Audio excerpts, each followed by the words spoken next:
I just hit record. We call that a segue. So basically, Q's power is this is your host. Yes.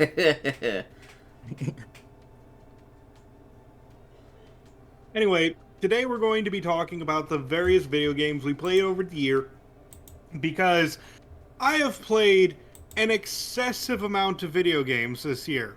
I played literally every single video game that I wanted to play this year, which is the first time I've ever done that. And I wanted to do something like a top 10, but then I didn't want to do that. I wanted to talk with my friends, and some of them are here. Why Hello. would you want to talk to friends? Video I know. games. Slurp were co-workers at best. Anyway.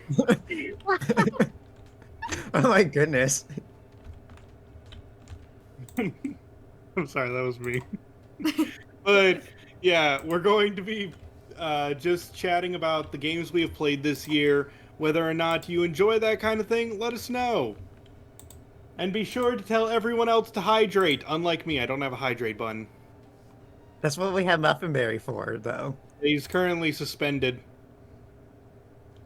I did it earlier, though, so I win. Muffinberry do to get suspended from school? Well, he's currently upside down.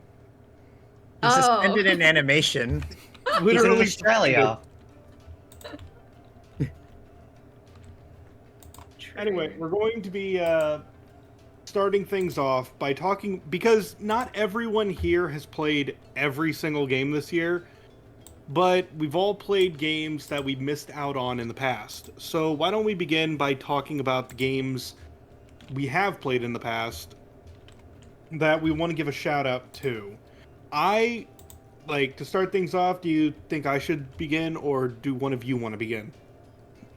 Okay, not going first. I mean, All You right. can begin. You're the host. Fair enough. All right. So the series I want to talk about right now is Pikmin. I've actually never played most of the Pikmin series before this point. Had a really bad introduction to the series, but over the time I've just really enjoyed it, and I don't really know how to express that. It was just fun getting it, just trying something brand new, something I've never played before. And this game about just doing a real-time strategy game, I don't want to phrase, it's just felt good to play, and I wanted to share that with everyone, and I actually got to with my streams. That's the big point why we're talking about it together, is that we all got to experience something new. So what is something you got to experience with the games that you have played over the year? Let's start with Artman.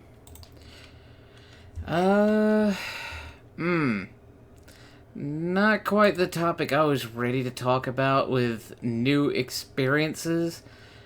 I was just going to give a shout out to a couple of the smaller games I've played that I would recommend as fun little time wasters. Of course, one of them being the one I'm playing on stream right now, Merchant of the Skies. It starts off slow, but once you really get things going, it's a really fun logistical game where you can actually set up caravans to do things like supplying islands with resources.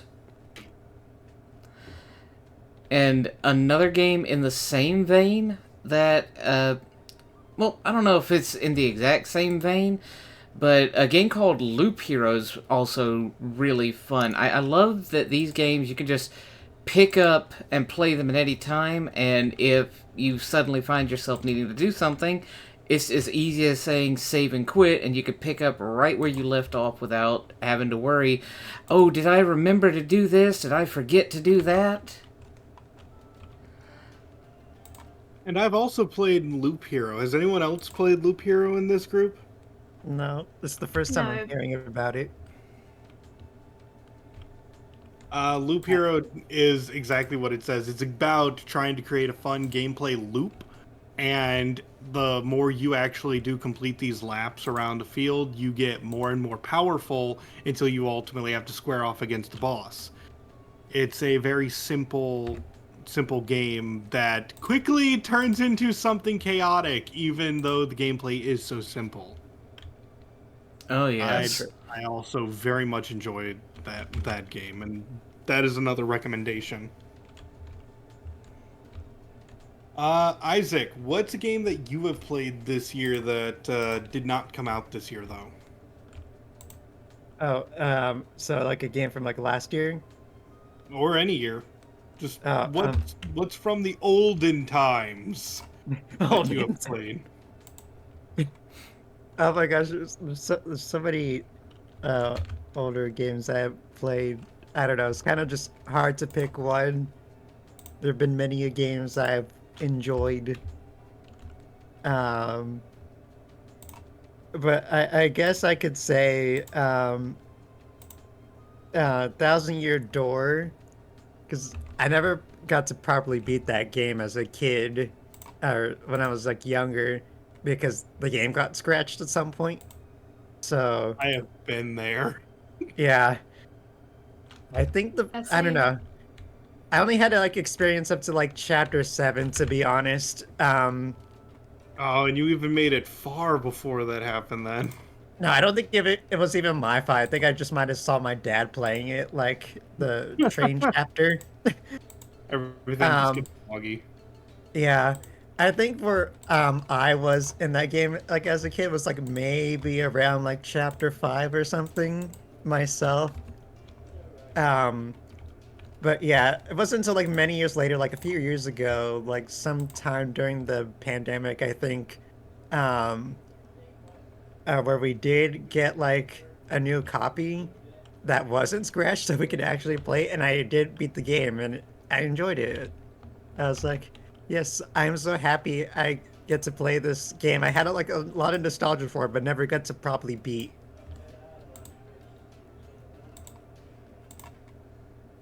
Oh, All right.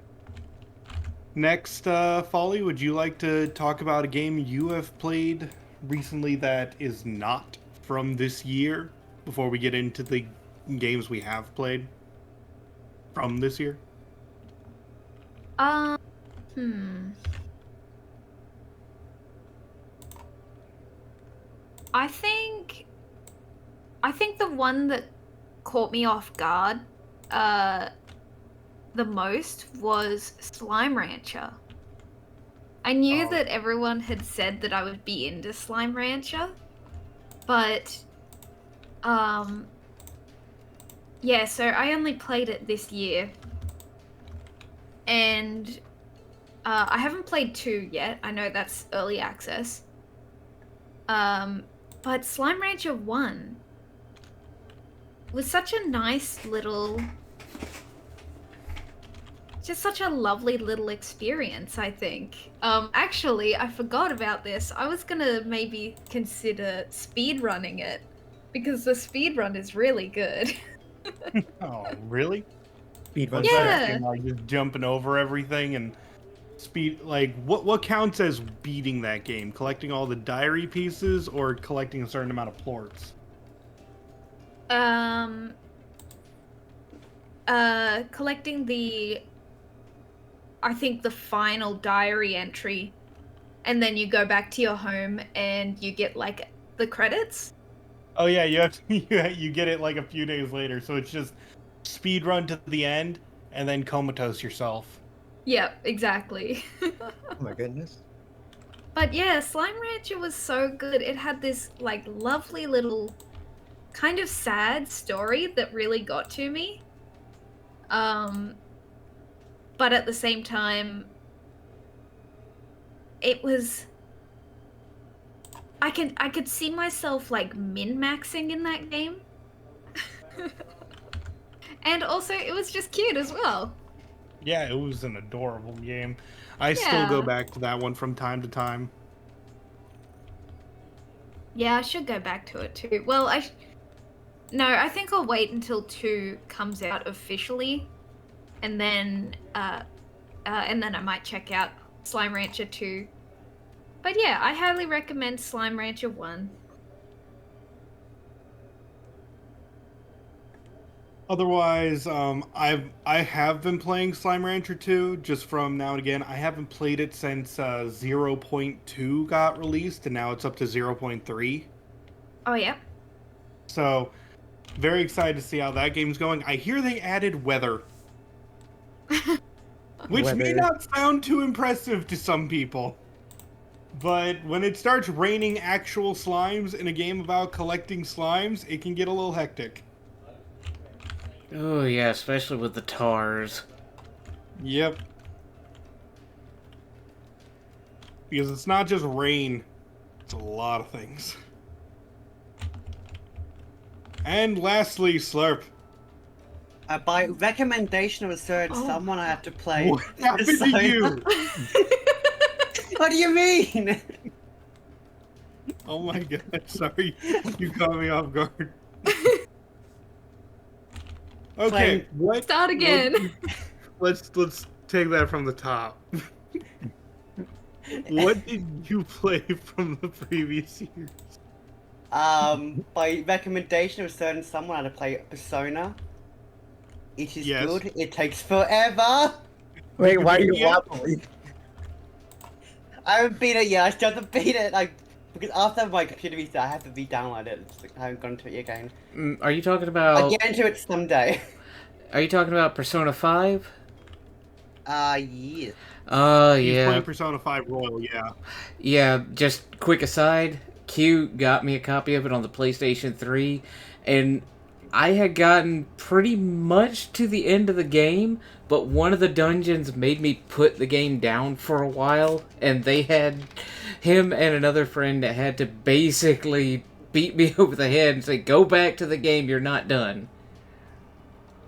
Yeah, Oh, no. essentially he got upset because the bad guys were being very bad. How dare they? How dare they Well, be bad? it wasn't just that. The dungeon itself was kind of tedious as well. Okay, I'm going to say this is the most non-spoiler way to say that. He did just get through the boat, Yee. and the boat kind of broke him. Yeah, a little bit. A boat. The So boat. he was close to the end. He just had to strap in for the last 2 hours. But yeah, it's a good game. I recommend it. Mm-hmm. Just you probably need don't need a life to play it though. Oh my Hey, goodness. Can I slightly change the subject? yes. Going to games that we're looking forward to. Is anyone thinking of playing? It's Persona 3 remake, isn't it? Yeah, Persona 3 Yeah. Reload, that's on my list of, like, when we do talk about all the games that we're excited to come out next Yeah. next year and beyond, I am going to be getting Persona 3 Reload, and I have mixed opinions on it already. Who would like to hear about them? Yep, go Oh? for it. Or do you want to wait until we get to that segment?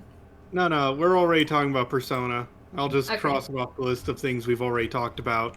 But Persona 3 Reload is going to be an interesting subject because despite the fact that it's coming out many years after Persona 3, for those of you who are unaware, after Persona 3 launched, we also had Persona 3 FES, which added an epilogue, and Persona 3 Portable, which added the ability to play as a female character. So you're probably wondering, since they're remaking the game, are they going with the FES version and adding the epilogue, or are they going with the portable version and adding the female main character? And the answer's neither. Oh We're just boy. getting a completely another Persona 3. So now we'll have 3 completely different versions of the game and no definitive one. Wild. That's So kind yes, of I am nuts. excited for Persona 3, but my god, we just want one game. Yeah, because like I I kind of like the vibe of Persona 3, having never played any of the Persona games.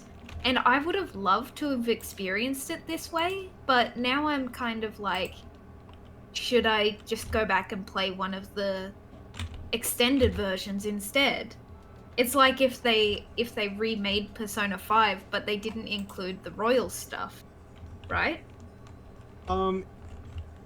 It would be like if not only did they not include the royal stuff, it would be as if they had another Persona 5 game that had things that Royal did not. And you were just like, wouldn't it be cool if both of these were together? And then they just come out and say, no. Yeah. I will say I highly recommend Persona 5. If you are not familiar with the Persona series, if you're going back to Persona 3, my warning is that it is a difficult game. It is unfair. It expects you to know what you're doing because I'm sorry, when I have to tell people, okay, it's really important that you pay attention to the phase of the moon when you are fusing things together, that's when I start thinking the game is a little complicated. Wild. No, you see, you can only fuse this guy during a full moon during this month. Specifically, only if you're this level between this and that level. If your demon is a little bit higher, I'm sorry, you're getting something else. Jeez. That sounds overly complicated, yeah. Yeah, so I'm just like, just get, if you just want the Persona experience, get 5, Royal, specifically Royal. There's no reason to go back to the previous version now. Okay. And in fact, they don't even have the original on PC or anything. It's all Royal. Oh. Only That's Royal. interesting. Like, you can only get the original version if you have a PS3 or PS4. But if you have PC, Switch, Xbox, those are Royal only. And they're all good, but just getting back to topic, I will say I recommend Persona 3 Reload. It does look like it's adding a lot of quality of life to the game. It's adding even more cutscenes, even though it's not adding the FES stuff, and it's not adding the portable stuff.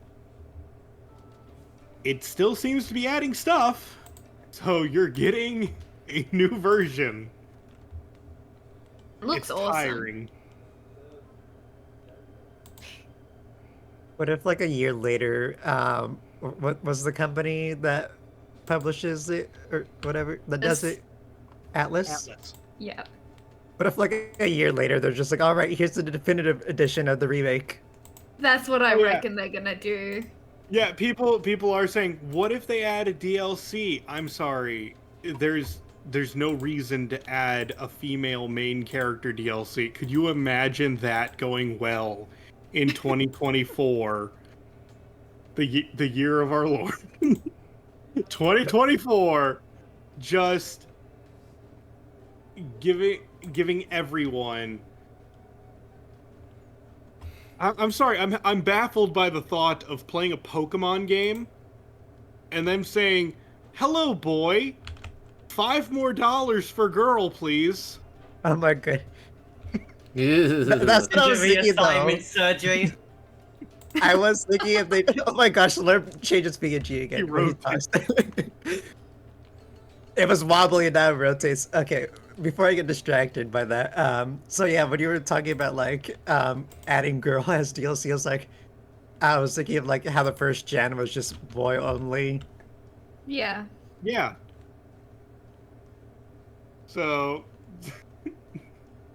like, it would not go well for Pokemon if they went $5 for girl, and because Persona 3 created entirely new social links for girls. Like, if you were playing as a girl, you would get a completely new set of social links. Most of them would be the same, but, like, anyone you could date as a boy, now that you're a girl, you have to date girls. Or, no, I'm sorry, now that you're a girl, you have to date boys. Lesbian one. No, I'm sorry. No, no, no. You want a sex romance in a Persona game? Sorry, Alice, don't roll like that yet. Rip. What was the one guy from Persona 4? Rip them. No, that Kanji is not actually gay. That No, I meant what was his name? The brown-haired guy. Yosuke. Yeah, Yosuke. Dude, that guy sucks. Anyway, let's move on before I irritate the Persona fan base.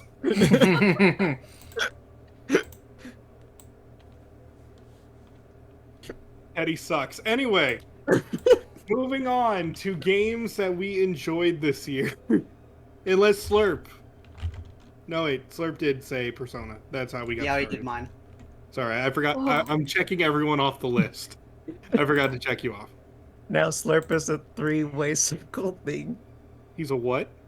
He's When he was shifting. talking, he was like, there was three of him rotating in a circle. I didn't see him. What do you mean? It's Ah. normal. What are you doing, man? Nothing. What do you mean? I'm just talking to you guys.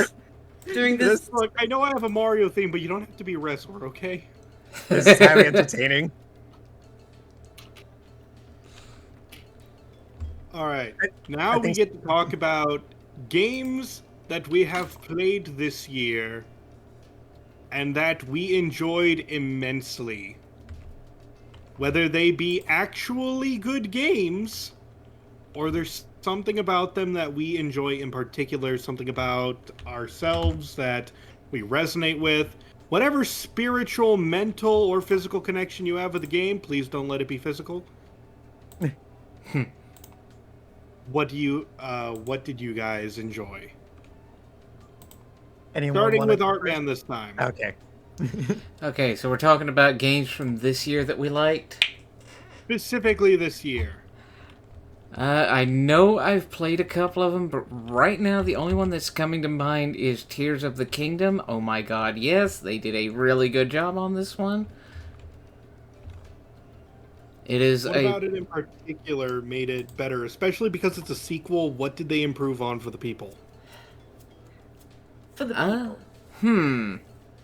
For those in the back. For me personally, it was the Ultra Hand mechanic and being able to make all these wacky gadgets that you could do just about anything with. The shrines were fun and varied, especially the battle puzzles where you could make said machines to just rip through hordes of I forget what they're called, the bots. You can just say enemies. The enemies. I really loved, with the exception of the Fire Temple, I loved what they did with the dungeons and the powers that you got afterwards. And basically they built they built two separate worlds above and below the mainland that were just, well, Sky was a little barren. You had to build a flying machine for it, or jump from the sky towers. But the depths, oh yeah, there was so much to explore down there. Yeah, it was so much fun. Abyss. Does anyone have anything to add to Tears of the Kingdom? I wanted to play Tears of the Kingdom, did not get the chance to this year. So good because added so much freedom to the game. Slurp. What about you, Folly? Was that a game you got to play this year? Yes, I've been meaning to stream it, even though like it's not, it's not cool anymore. It's not the game everyone's playing at the moment. It's Zelda. But It's always cool. It's like Mario. There's always Yeah. the market.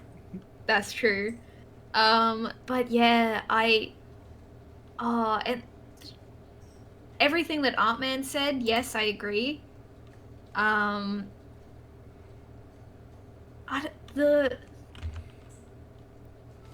The culture of everyone playing at the same time and discovering new things was, awesome. That's with most games when everyone is playing a game at the same time, and everyone's discovering new stuff, and like everyone encountering a certain enemy at the same time, and showing their friends and stuff like that. And the It's a real story sense was, of community. yeah, and the story made me cry a lot. But I will say this, I feel like there were so many loose ends in the story that could easily warrant DLC. We're And not they, getting it. yeah, but that means that we're not getting like master mode either, which kind of sucks. Yeah, I would have really loved to see gold enemies. Yeah. Well, I'm hoping that they'll be like, surprise, we lied to you. We actually are doing DLC. So we'll see what That too. happens. I would very much like that too. Yeah. If we're talking specifically Tears of the Kingdom, I have to bring up my favorite part of the game, and that is actually the fuse mechanic. Oh Yeah. yeah, Because that. when it comes to the fuse mechanic, it seems like one of the lesser powers of the game. To be honest, like you stick thing to other sting and hit thing with thing. The end. But also what it did was it allows players, no matter how it solved a big part of the durability system, where it used to make, where in the old durability system of Breath of the Wild, when you lost your good weapon, it was the worst thing ever. You had to go get new good weapons. Meanwhile, in Tears of the Kingdom, you made all of your weapons. All of your weapons were exactly the same depending on how you made them. And you get big weapons to fight bigger enemies. And If I may, still talking about the fuse system. They added not just ways to make really good weapons, but also really fun ways to travel around. Because you know about the shield glitch from Breath of the Wild, where I think it's like if you aim an arrow while you're shield jumping, you hit an enemy, you get launched in the air. Well, now you could just stick a bomb flower on your shield and replicate the same thing without having to be frame perfect or such like that. yeah. Yeah. I was So cool. saying that the combat though of the game really improved because it made everything more accessible. Because if you went to a harder area, you were always guaranteed if you could kill things, you could make weapons to fight the harder enemies. Where in Breath of the Wild, if you went to a harder area and you had just a stick on you, you probably weren't killing anything. And then Right. you just broke everything you had, and then it's time to leave. Mm-hmm. Hank. So I have to give the game credit. So we are adding Tears of the Kingdom to the list of games we highly enjoyed this year, and possible Game of the Year contender. Mm-hmm. Okay, mixing things up. Slurp. Hi-Fi Rush is a good game. It's one of those games where I Christ, couldn't. man. Jesus. What's wrong? Slurp Orb. I'm just joking. Okay, Slorb. Schlorb. Sure. Hi-Fi Rush is one of those Lord. games where I couldn't not go back to it. It's like one of the, I was itching to stream it again, like the next day. Did you ever play the DLC of that game? I have yet to play the DLC. I might do it April next year. Can you? We'll see. April. I don't know. That's like the time I did the last game. I was just doing a year later, going back Okay. to Hi-Fi Rush. That's fair. I thought you were playing it like at launch, like I was. I don't know when did it launch. I forgot the January. time. January. Then I don't know. It was like we were just coming out of 2022 and going like, man, this year we're gonna have to wait so long for a good game. Hi-Fi Rush kicks the door in. Oh yeah, did it? Shadow drops itself. Yeah, I was just about No to ask. No announcement prior, just here's Hi-Fi Rush, made by horror game creators. Oh, made it? Yeah, I think it was like Evil Within 1 and 2. Oh, Like they they made some horror games before this, and then they were just like, and then Hi-Fi Rush. What the heck? What impresses me And- most about Hi-Fi Rush is the genre they actually made it. A rhythm beat 'em up. Yeah, not one of the. I have to say, it's definitely one of the rarer kinds of games. It's not the first of its kind, but dang, did it do it better than most have. did anyone play No Straight Roads? Really want to I have know. not yet, but it's kind of. I would not say it's kind of like that. Slip It's- change again. A lot of people were like comparing them, but I do think that they are quite different, and they're both yeah. worthy games. Yeah, they're both rhythm games with strong narratives. I can say that much. Yeah. Also, Anyone No else Straight play Roads Hi-Fi has good Rush? co-op. Sorry to interrupt. Anyone else get a chance to play Hi-Fi Rush? Nope. I haven't, but I loved what I saw. Yeah, Yeah, it looks very nice. I have to say this. One of the highest praises I can give a game is if I absolutely adore the cast of characters and I can call them dorks that I love, and I love all the dorks of Hi-Fi Rush. That is legitimately one of the biggest sentiments I can say, because if you have characters that I'm adoring from beginning to end of your game, no matter how long it is, this happened with Persona 5, and this happened with Hi-Fi Rush. That's why I'm still a big fan of Kingdom Hearts. If I say I like your dorks, I will play games. I will buy the next thing in your series just to see my dorks again. I stand yeah. Cinnamon. Cinnamon for life. I'm sorry, Chai's my guy. Hey, he's good. He's good. I love the idiot. I'm just kidding. All right. Next, Isaac, your turn. What is a game you really enjoyed this year? We can go around if you have more than one, or you can just be like, done.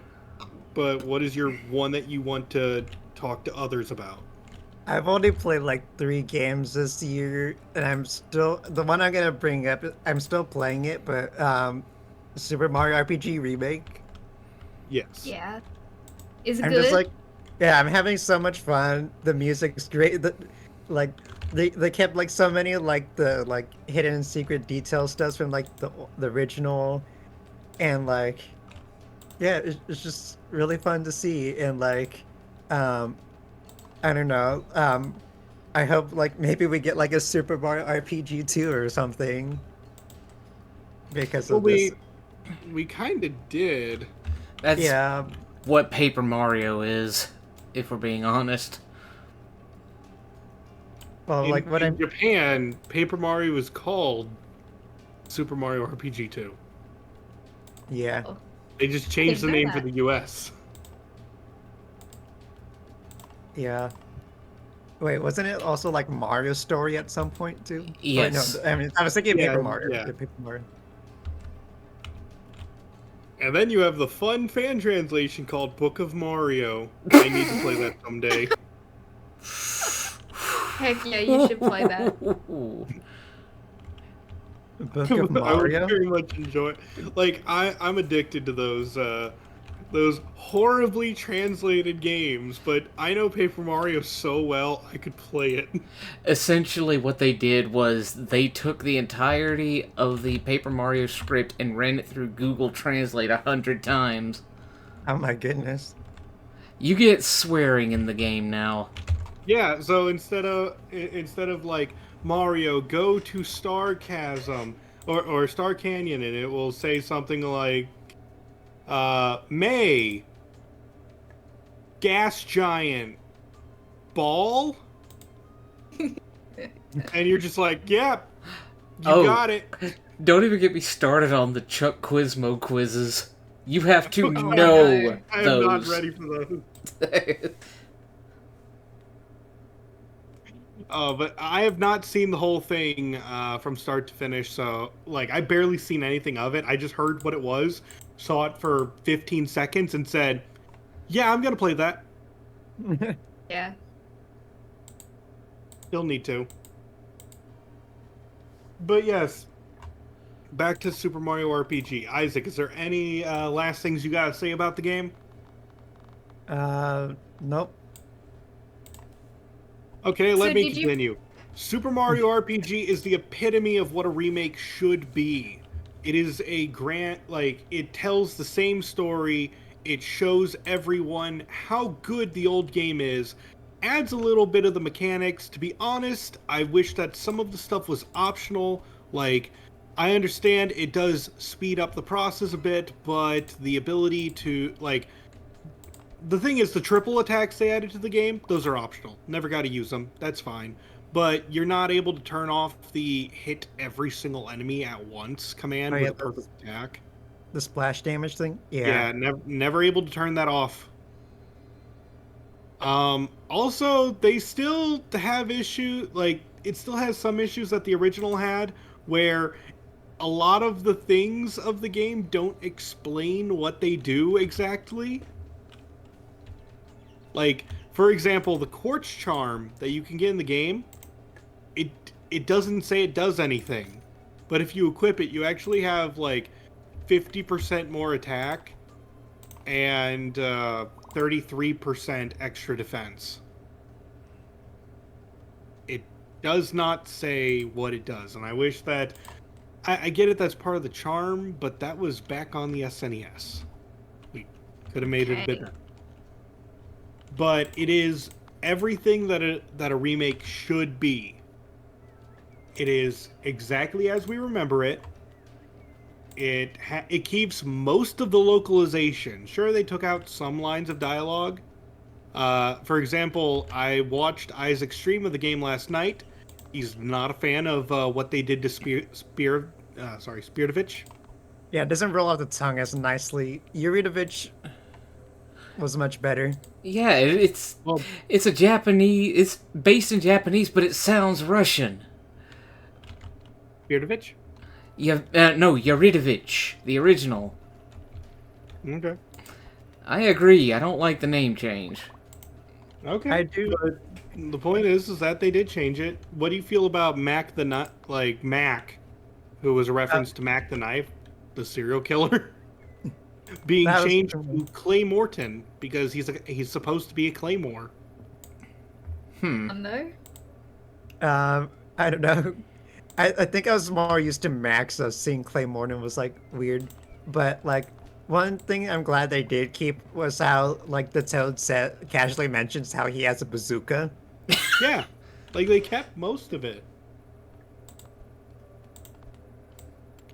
But like I said, this is a prime example of what a remake should be, and that is this is the standard I expect when I hear that a game is being remade, not remastered. Like, that's just a port, and I don't expect as much out of you. But if you want to remake a game and show off what your company is capable of, like, providing to the customers, that is the standard.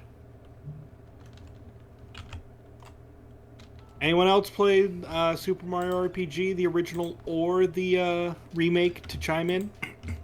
Years ago, back when I was strictly a YouTuber, I had Super Mario RPG as one of the games that somebody had requested.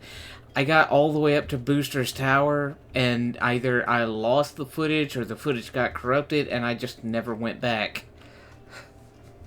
Do you think you're going to go back for the remake? Oh yeah, if I get the remake, I'm playing that thing from start to finish. Neat. Woo. Like, I'm not saying it's a regret of mine, but I definitely want to see what the game has to offer. Very nice. And what about you, Folly? About Mario RPG. Yeah. I played the original. I specifically remember I got up to a bit where you have to. I think you have to fight like a lava dragon, and then right after that you have to fight the Axum Rangers. Axum Rangers. the Axum Rangers. Yeah, I got up to that bit and saved at the wrong time, so I couldn't go back and get like resources and stuff. So that's how far I got in Super Mario RPG. But I do need to play the remake. It looks so good. What I will say, I feel like the music is too good. Like, I think it needs more like farty trumpets and stuff like that, you know? The Are you music talking is about the remake's astounding. music or the original? The remake's music. It's like it's like so like I don't know. It's so orchestral and stuff like that, and it's beautiful. But it's like this is funny Mario game. Who wants to tell her then? Tell me what. Tell her what.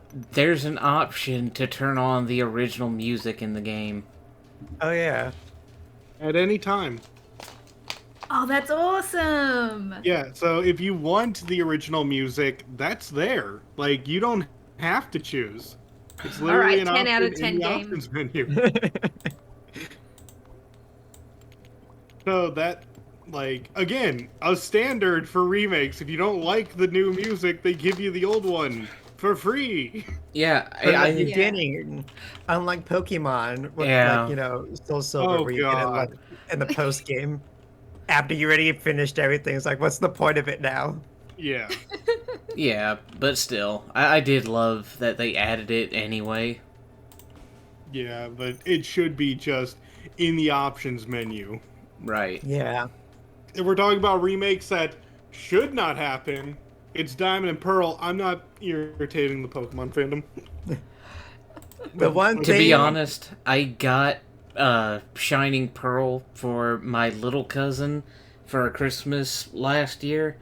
I had entertained the thought of getting Diamond because, it's a remake of the very first game I ever bought with my own money, and I can trade with version exclusives with him. It's been long enough that I don't feel like I'm going to get it, regardless. Yeah. understandable. The one good thing I can say about that game that doesn't really have anything to do with in the game is that game is the whole reason why I met all of you. Which Aw. game? Pokemon. Brilliant PDSP. Diamond. Yeah, because I was playing it, Chibi rated me, and then like slowly, I don't know, I just met all of you through like her Broke community. your barriers of friendship. Hmm. Just So- whittled away at them. Yeah. So I am grateful to that game just for that. Yeah, that's fair. Fair enough. You get 1 point, Pokemon Brilliant Diamond Shining Pearl. That's nothing to do with your actual game. Now, Okay, Adam, what's your opinion of the actual game?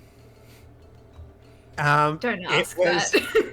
it was pretty No, annoying. no, at I times. want the grittiness. If we're getting into this and everyone has a thought.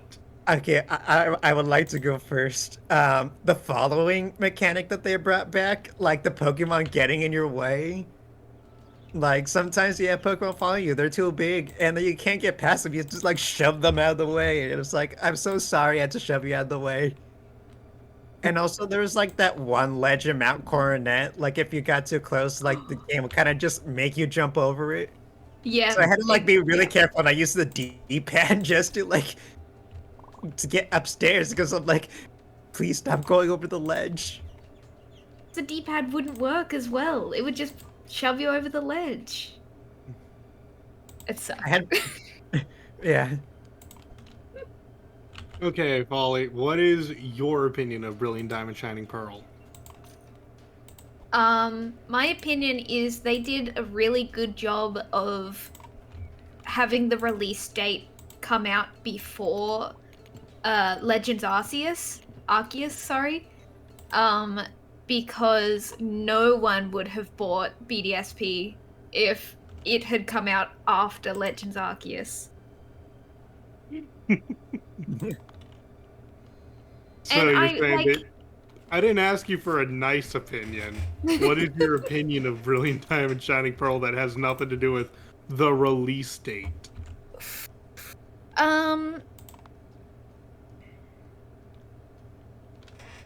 Oh gosh.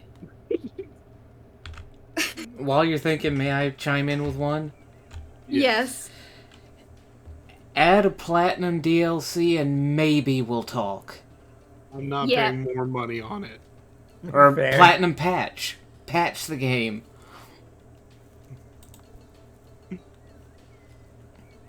Well, really Yeah, needs a patch though. I just realized that BDSP is the same situation as the Persona 3 remake, except it doesn't Exactly. even have the good graphics. Exactly. So Possibly, is maybe I should exactly spend money that. on Persona 3. possibly unpopular opinion, but I kind of like the graphics that they used in BDSP because it reminds me of what they did for Link's Awakening remake. And it's cute. It's like a toy set. I understand, but you have to look at like both of them side by side and see all the shading that they did to make the world of Link's Awakening remake really come alive and how everything looks so stylized. It Yeah. really is night and day. Fair enough. I'd even say Super Mario RPG remake. You could see immediately the style they were going for and the effort they put to stylize it but still make it look good. And I feel like they with BDSP they stylized it and then they just kind of like they were like, all right, we're done here.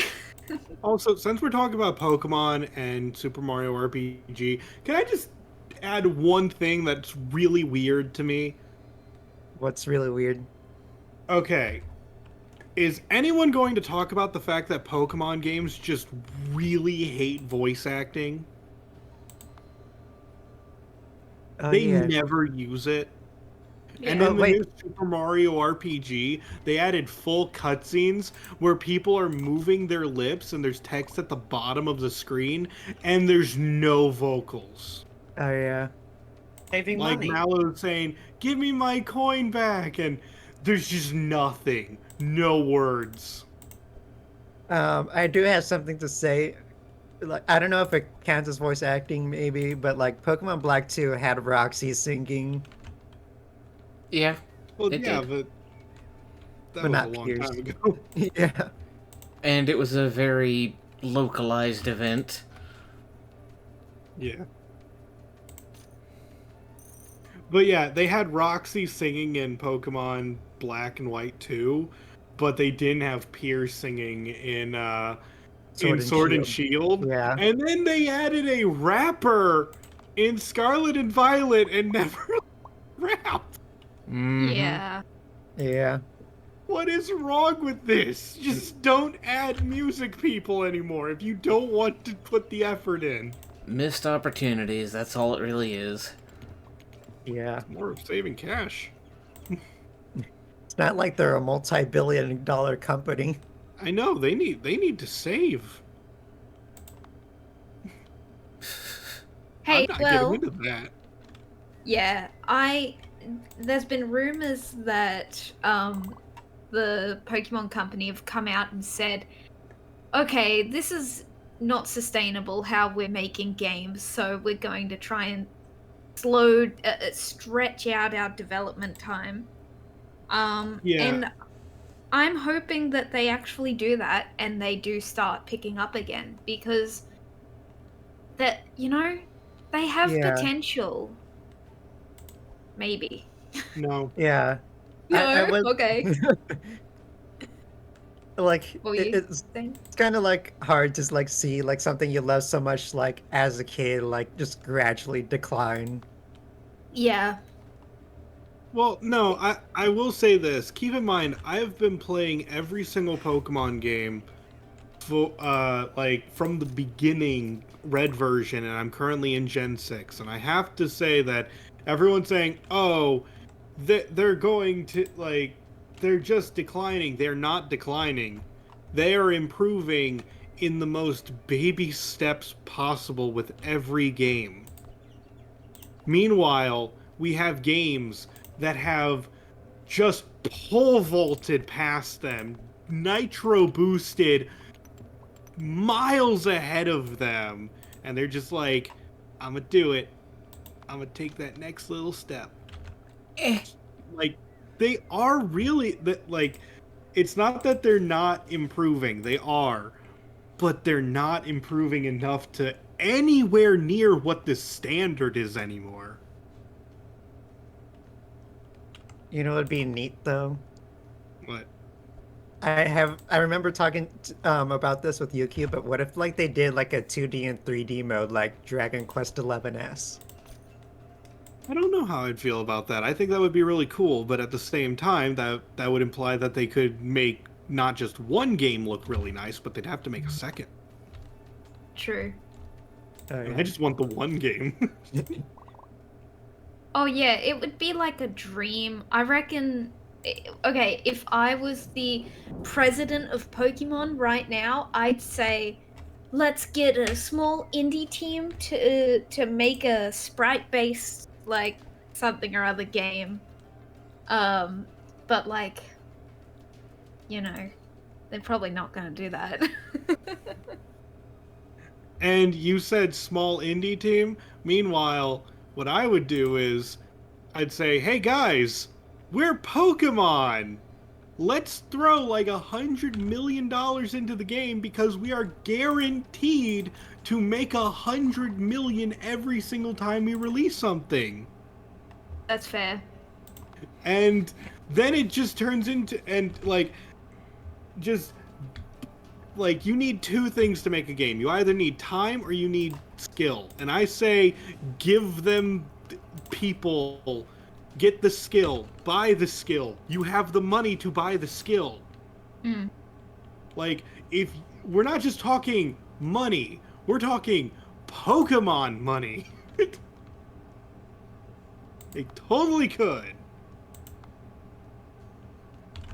Well, let's get back to talking about games we enjoy. All right. So, let's see. We covered Artman, Slurp, Isaac, Folly. Mr. Muffinberry, you got one? No. Okay. So, next on my list. What do you guys think of the Like a Dragon series?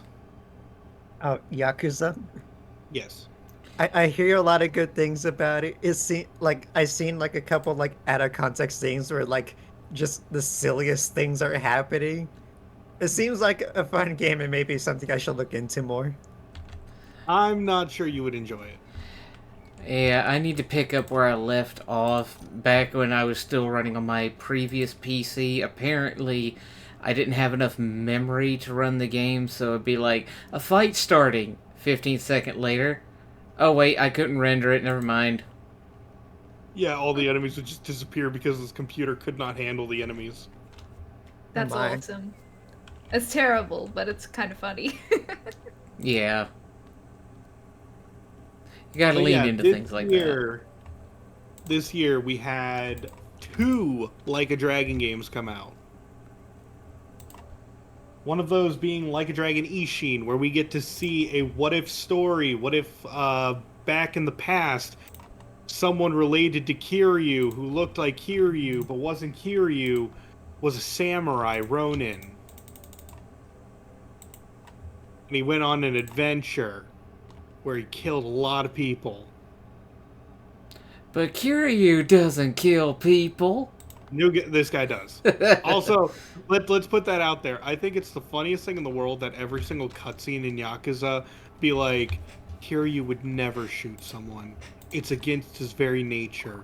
Meanwhile, you get into a fight, you hold a pistol, you will shoot someone in the gut 3 times and pistol whip them, crush their head in a car door, throw them off onto a boat, and watch them sail into the distance and be like, yeah, I'm a good guy. Or, on a more personal note, just grab somebody and taint slam them into one of those little poles that are on the sidewalk. There's also one of my favorites is if you get close to a convenience store, like a Japanese convenience store, you can throw them through the window, and their head will fly into a microwave, which will turn on. Oh no. Oh Don't yeah. worry, if the door's not closed, they'll just get severely electrocuted and die, but it's okay. Thank you for the Oh hydrate. my. So yeah, my point is that we had two Like a Dragon games come out. The other one is Max. You're supposed to be you're supposed to be resting. She is resting. She's just not here. Mm-hmm. I'm She's watching you. resting, but she's making sure we're doing self-care. But yes, the other game is Like a Dragon Gaiden: The Man Who Erased His Name, which is a mouthful to say. Yep. Who has seen that one before? So did that one come out? Yes, When did that come out? October. I believe how quickly they can put out games. That's It's because crazy. people who make the Yakuza series, or the Like a Dragon series as it's now called, because I hate naming conventions. Yeah. They are incredible. They have an absolutely massive writing staff. Like if you look at their writers, they have like 20 writers who are all in sync with each other. Wow. Cool. So they have like one person work on the main story. And then they have everyone else create the wildest sub stories and side quests and everything else having to do with the game. Explains so much. Like it disconnects so hard, but it's so wonderful because this means that you have consistently good writing no matter which one you pick up, and because it's all written by like the same two dudes, you get you get a consistent story the entire way through. And also the series is representative of what Yakuza life is like in Japan. Now, I'm not going to say it's one for one a Yakuza simulator. Obviously, it is not. But what I'm saying is that if there's a real life thing going on involving the Yakuza, they'll incorporate it in some ways. Like the biggest reason I'm sure why it's now called Like a Dragon instead of the word Yakuza is because in the recent Japanese years, they've been really hammering down on Yakuza, and it's basically impossible to be a Yakuza anymore. Oh, Like, the okay. police just know all of the Yakuza. And instead of being this, like, if you're part of the Yakuza family, you're protected. Now it's, if you're part of the Yakuza family, the police will now hunt you down. The laws of the country are now against them horrifically. They can no longer bend it to their wills with money. So And that's interesting. reflected in the games. Which is why they're trying to rebrand it, saying, it's not Yakuza anymore because that's not a thing. Most of the characters are not even in the Yakuza anymore. That's really interesting. It is wild, but I'm very like I'm gonna say this. Even though we had two different games come out last year or this year,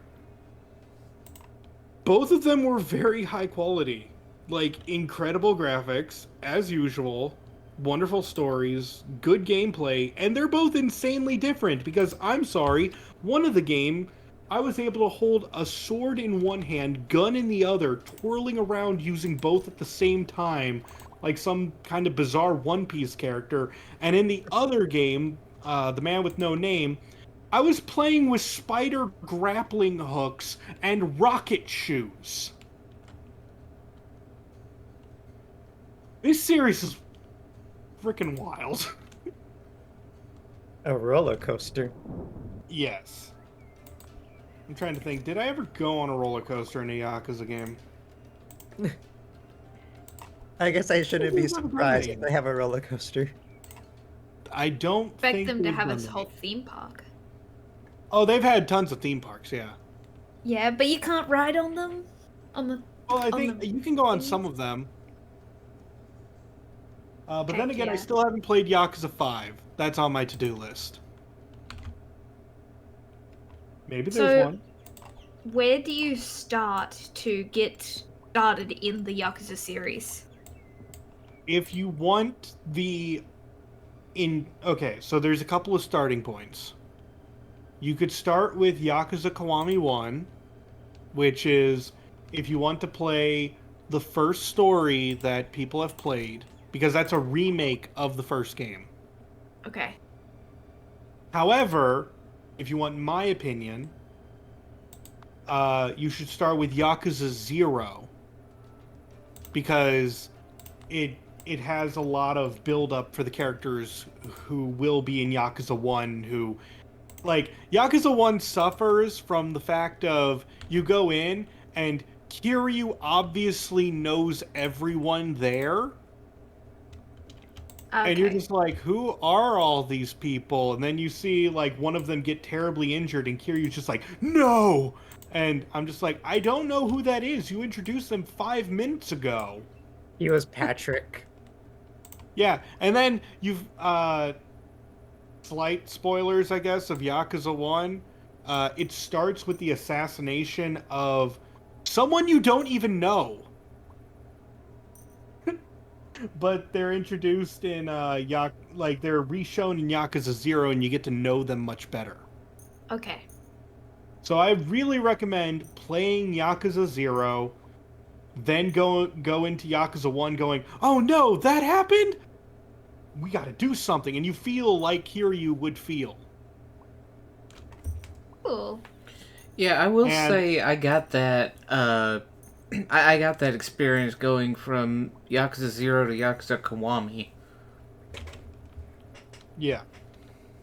Like, I've started with 0, and he started with 0. Most people I know start with 0. Oh. However, if you do not want to play the Kiryu saga, which is Yakuza 0 all the way to Yakuza 6, if you're looking for a jumping on point, but you don't want to play with Kiryu, the best starting point is to play with Yakuza Like a Dragon, which the series is now called Like a Dragon. Yeah. But Yakuza 7 is Yakuza Like a Dragon. That's the game where you first start playing as the new character Ichiban. So if you just want to like get into the new stuff, you can start there. Some stuff might fly over your head, but I can say that it's the best jumping on point if you don't want to play the 7 games prior. That's fair. But I do highly recommend to start from 0 and work your way through the series. And don't do what I did. Don't.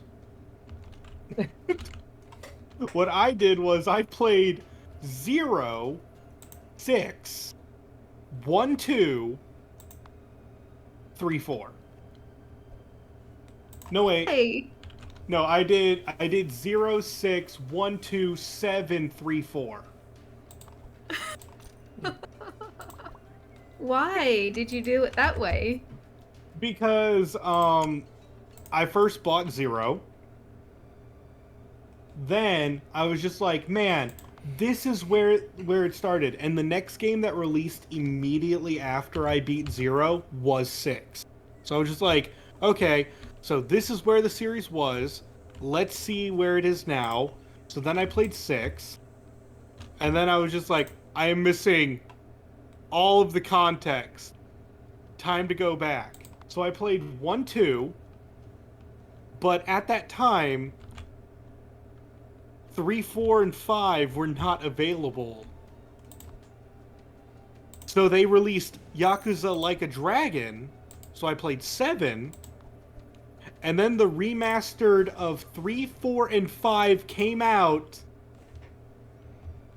3 months later. Oh, okay. So I've played 3 and 4, and I still need to play 5. Do not play it like I did. I played it like an absolute madman. All the games are now available. You don't have to do what I did. You are a No mad one has lad to sometimes. suffer.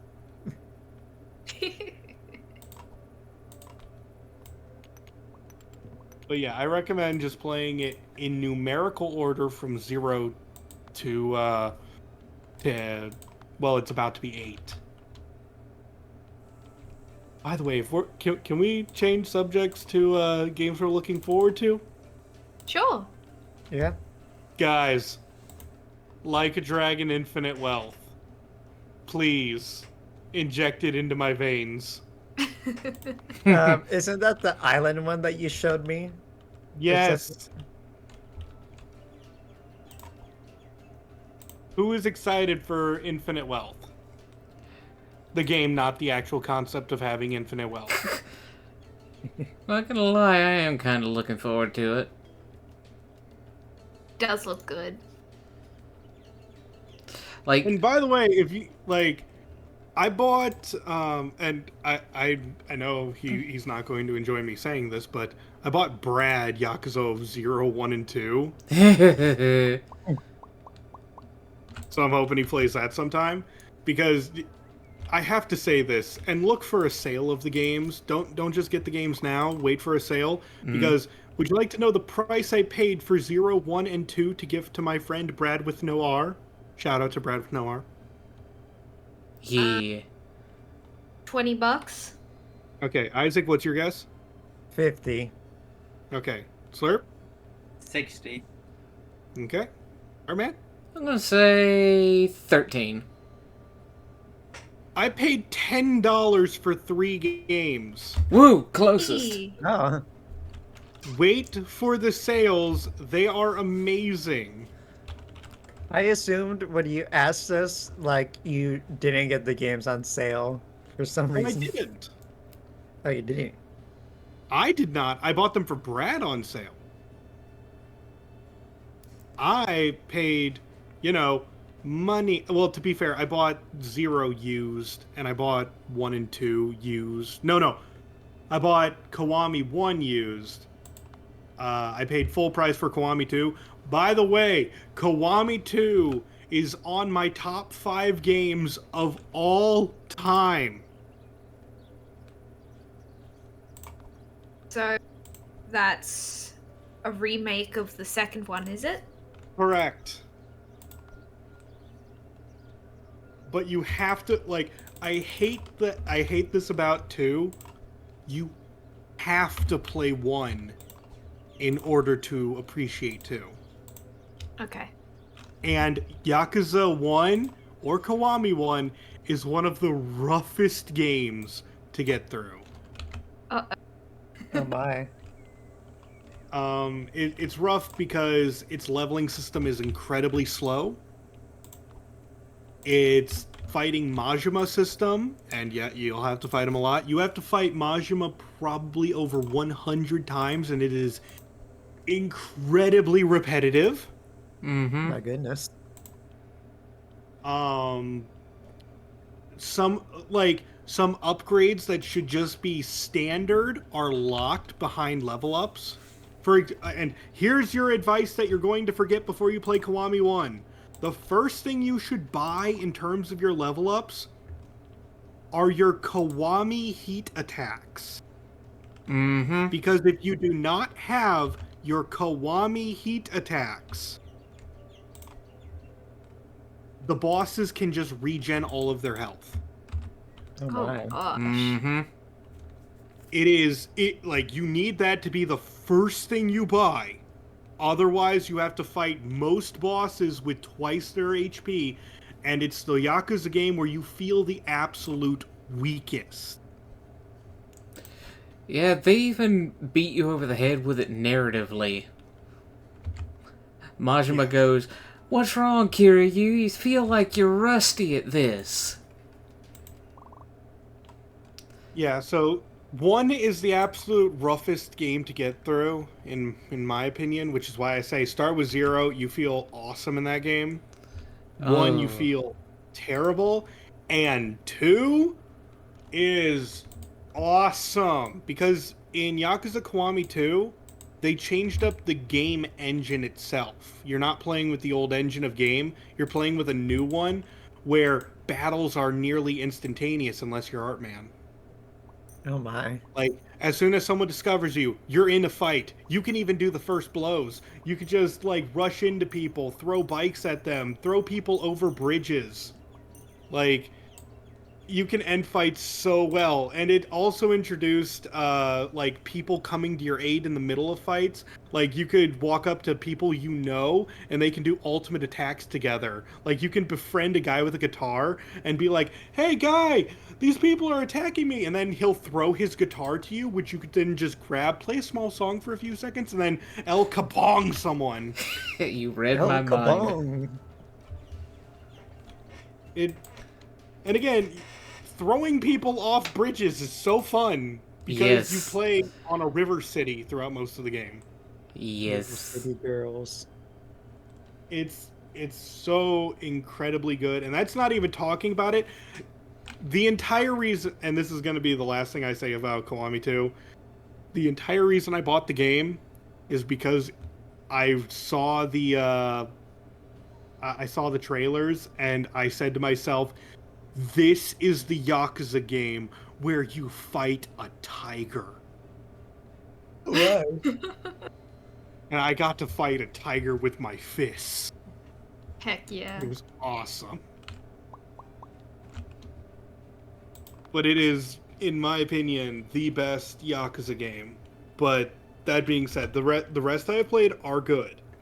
Except 3. Uh-oh. That's another discussion for another day. Moving on. Maybe we'll pick back up on the Yakuza talk later, but let's go over everyone again and see if they have any new games that they want to add to the list of games they were excited for if they recommend. By the way, first off, when it comes to Like a Dragon Ishin and Like a Dragon Gaiden, the man who erased his name, I don't really recommend them at full price, but if you find them on sale, they are definitely enjoyable experiences. Moving on. Shall I roll a d4 to see which one of you 4 goes first? Go for it. Yeah. Alright. Lil, do you know I'm actually just flipping a bottle cap and saying, Slurp, you're up!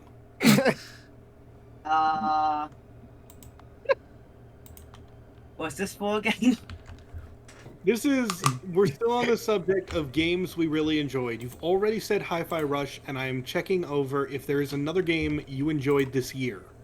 I played throughout the year, beginning of the year, I believe. I played a bunch of already released games called We Were Here Together with Pluto, and recently they released a new game called We Were Here to The Friendship, and I really enjoyed that. It's a 2-player puzzle game which I really enjoy. I recommend if you have friends to play it. I actually saw that, and I was looking into it for possible, like, trickster streams. It's because I recommend you could play the Friendship together. The other games, not so much, simply because some of the puzzles are just far too hard and take so much time. You just think that trying to figure out what the puzzle is. Okay, Pluto so it's one of those says- games. Pluto says in chat, I can confirm I like watching Slurp died. Is that why he's ascending? He's going to Yeah. heaven. He died multiple times. Alright, so we actually have a puzzle game recommendation. One more time, what's it called? Friendship We Together? were here together for the Friendship. Okay. There's an entire series of We Were Here Together. We have Okay. 5 games. Okay. Well, now that Slurp is dissected. Let's move on to Isaac. Yeah. So it's games we played this year, right? Yes. Like, even if it's like an older game? No. Oh, no. Oh, just like the new games? New games.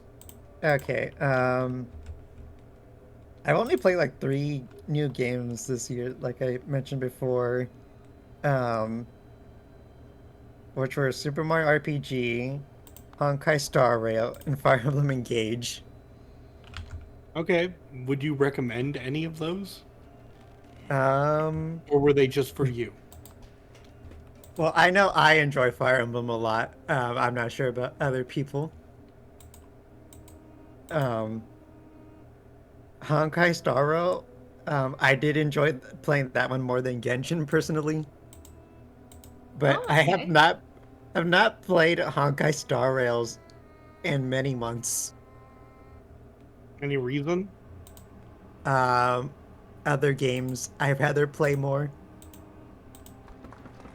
Fair enough. Fire Like Emblem. I have seen very little of Honkai Star Rail, specifically only from your stream, because I think that the developers are kind of greedy and manipulative, and the fan base scares me. But I mean, if you enjoy it, tell us what you like about it. Oh, I don't even remember. It's been months. I guess I like the combat system. Like how it's like turn-based RPG. I like turn-based RPGs. Cool. Okay. Was Fire Emblem Engage? Fire Emblem Engage was a lot of fun. Like gameplay was fun. Um, Story not the best, but Talk to everyone um, like they don't know the story. what was that? Talk to us like we don't know the story. Because I don't. I personally don't. Yeah. Like Uh, tell them a very basic summary of it. Um, so basically, you play as the Divine Dragon who's been asleep since the big war that happened between the Divine Dragons and the Fell Dragons. And yeah, the game starts with them like finally waking up, and like you do the typical stuff like um, monsters show up and attack, and like you gotta fight them, and then like some other stuff happens in between that I'm trying to remember because it's been a while and my memory's not the best. But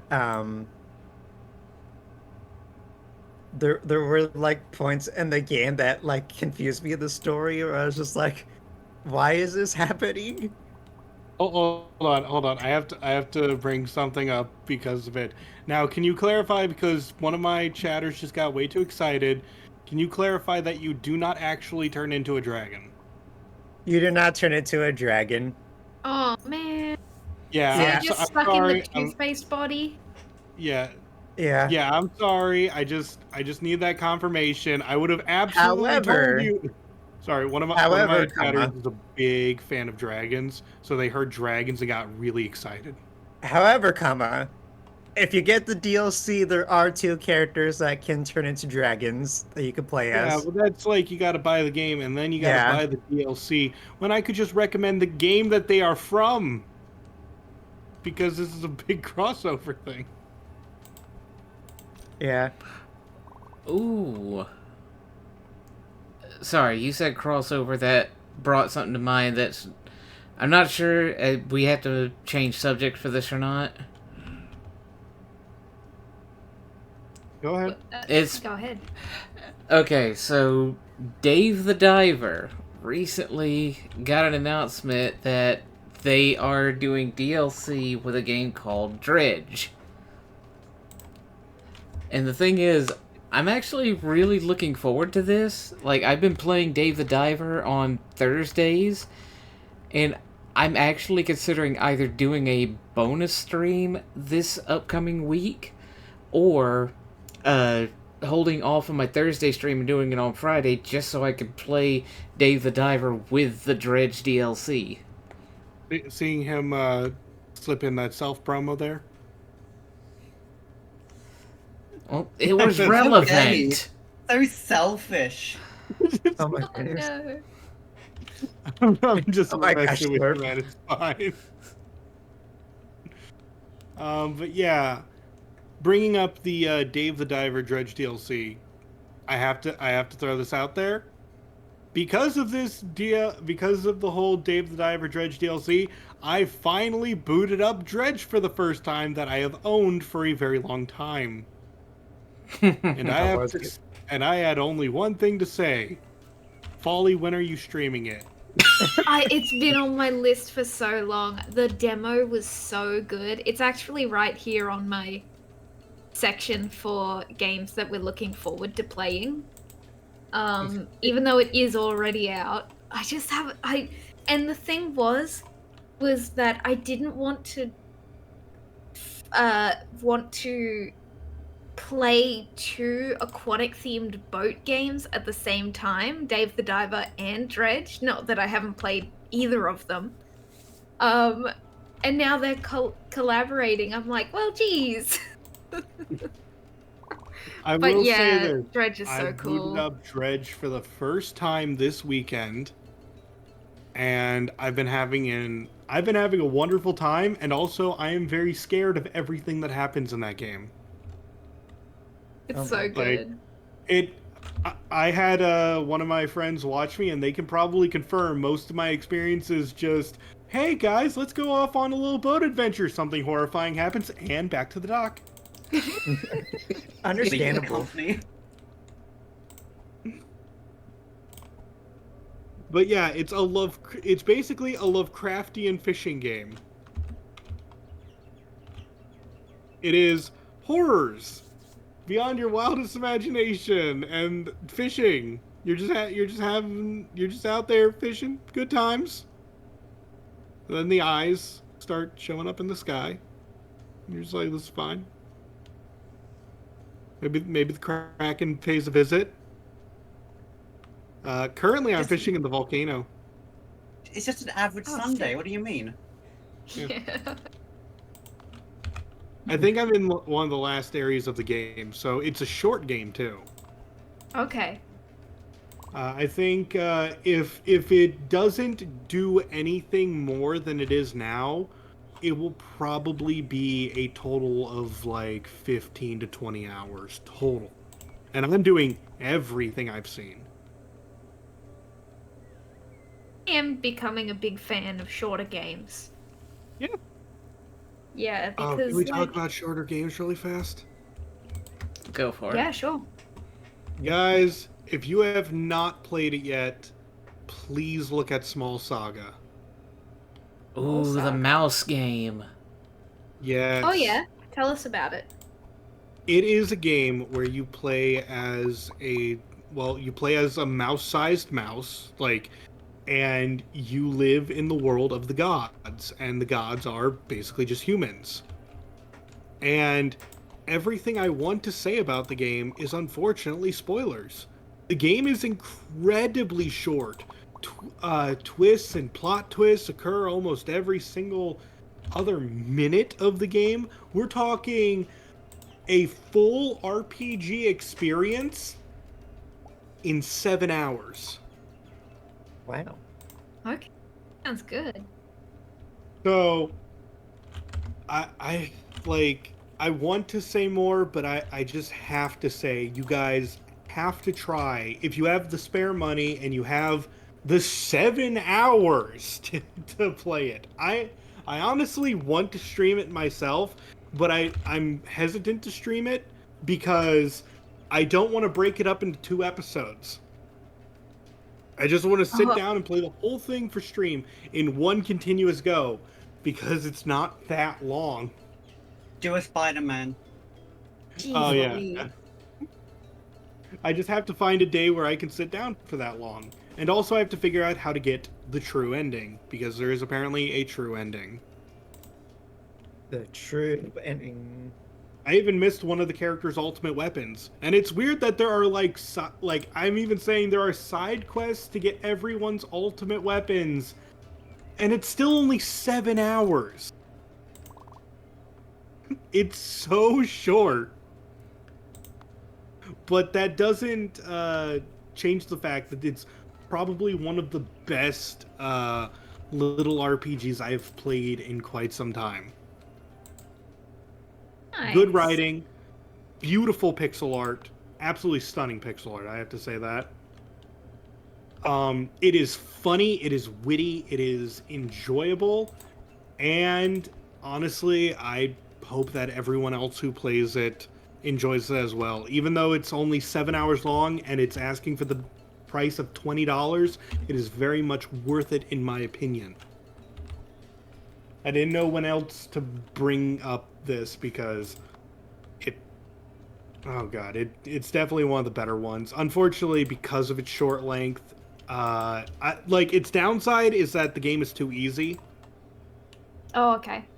Because, it's 7 hours long. There's almost no room for experimentation. If you're any good with RPGs in general, I'm talking easy as in I managed to beat the final boss by powering myself up and landing 3 attacks.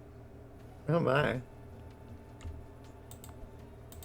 So, if you know how to play RPGs, it's stupid easy.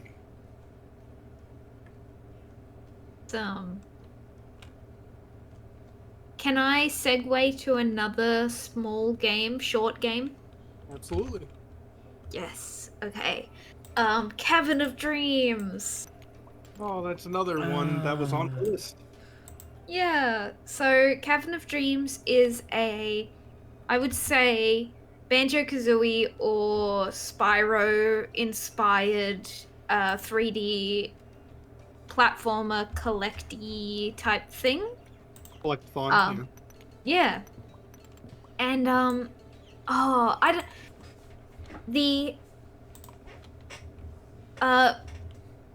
I think I connected with it so much because I did grow up with Banjo-Kazooie and stuff, and that was my game as a kid, Banjo-Kazooie. But it manages to capture that feeling of being a kid and playing a game and like walking into a kind of a spooky lair and being like, oh, what? This is so spooky. But I'm It's like brave, I can handle it. Yeah, exactly. Exactly. And I could check how long it took me. I think it took me less than 12 hours. Yeah, that follows. That checks. Yeah. 10.5 hours. Is that to 100% it or just getting to the end? 100%ing it. Okay.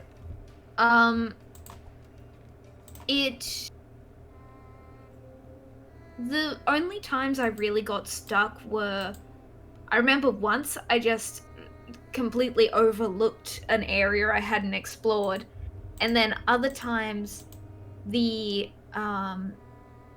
controls were a little bit difficult to manage to get some collectibles. But apart from that,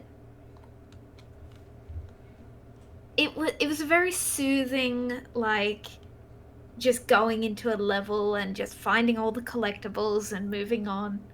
The ending was a little bit short, I would say, but apart from that, I really want to recommend this game because I just adored it, and it was cute. It's nice to hear about smaller games getting some recommendations here. Does anyone else have any indie games that really stood out to them this year? I know we're not all into the grabbing of the indie games, but I mean, Slurp already recommended an indie. I'm pretty sure what's the game called again? We Are Here Together? Or We Were Here Together. Yeah, We Are Here Together. That's an indie game, right? What's the definition of indie game?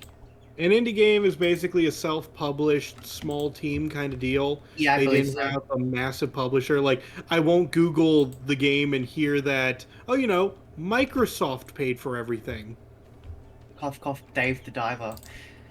Yeah, that. Oh, please. Are we really going to go into that? Yes, Dave the Diver is not an indie game. Um, It was, Rush. it was published by Nexon. I will Would say you- Oh, sorry. sorry. You go. Oh no, sorry. Yeah, Hi-Fi Rush was made by. I know they were like published by Bethesda. Anyway, Correct. sorry, I'm rambling. What were you saying, Yeah. Artman?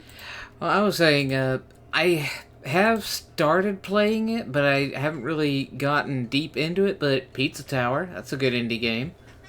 Yes. Yeah. Oh god, that made me so sad that they did not win. Yeah. What were they up for? They were up for best debut indie game. Oh yeah. And who They won? lost to Cocoon, which no one's heard of Cocoon.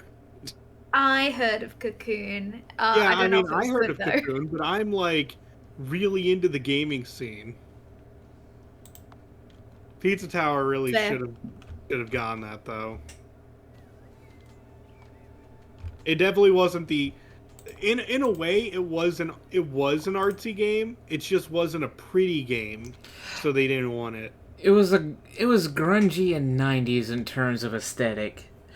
Yeah, and the amount of effort that actually went into all the animations of Pizza Tower is phenomenal. They should have won. Mm-hmm. But I'm not going to say... Look, I'm not here saying that Cocoon is a bad game, okay? It's a good game. I just think that Pizza Tower deserved it due to the amount of effort that they went through. Yeah. Can if all of the Game Awards were like audience, like the audience voted on all of the categories, I think they would be so much different than the actual results. Yep. Yeah. But alas. Like, they actually had a release where, in the game, after you beat the last boss of Pizza Tower and make it through the end, they have like a final judgment screen. At one point, it would have literally been your final judgment. You could not replay that file to get a better percentage. Oof. Oh, that's scary, but very interesting. Mm-hmm. And then, like another behind-the-scenes thing I heard from another YouTuber is they had like several scrapped like taunts. One of them, two of them are well-known. People already know them. That was the Peter Griffin taunt and the Sonic Adventure taunt. But then there was a third one that came from the Sonic YouTube poop where.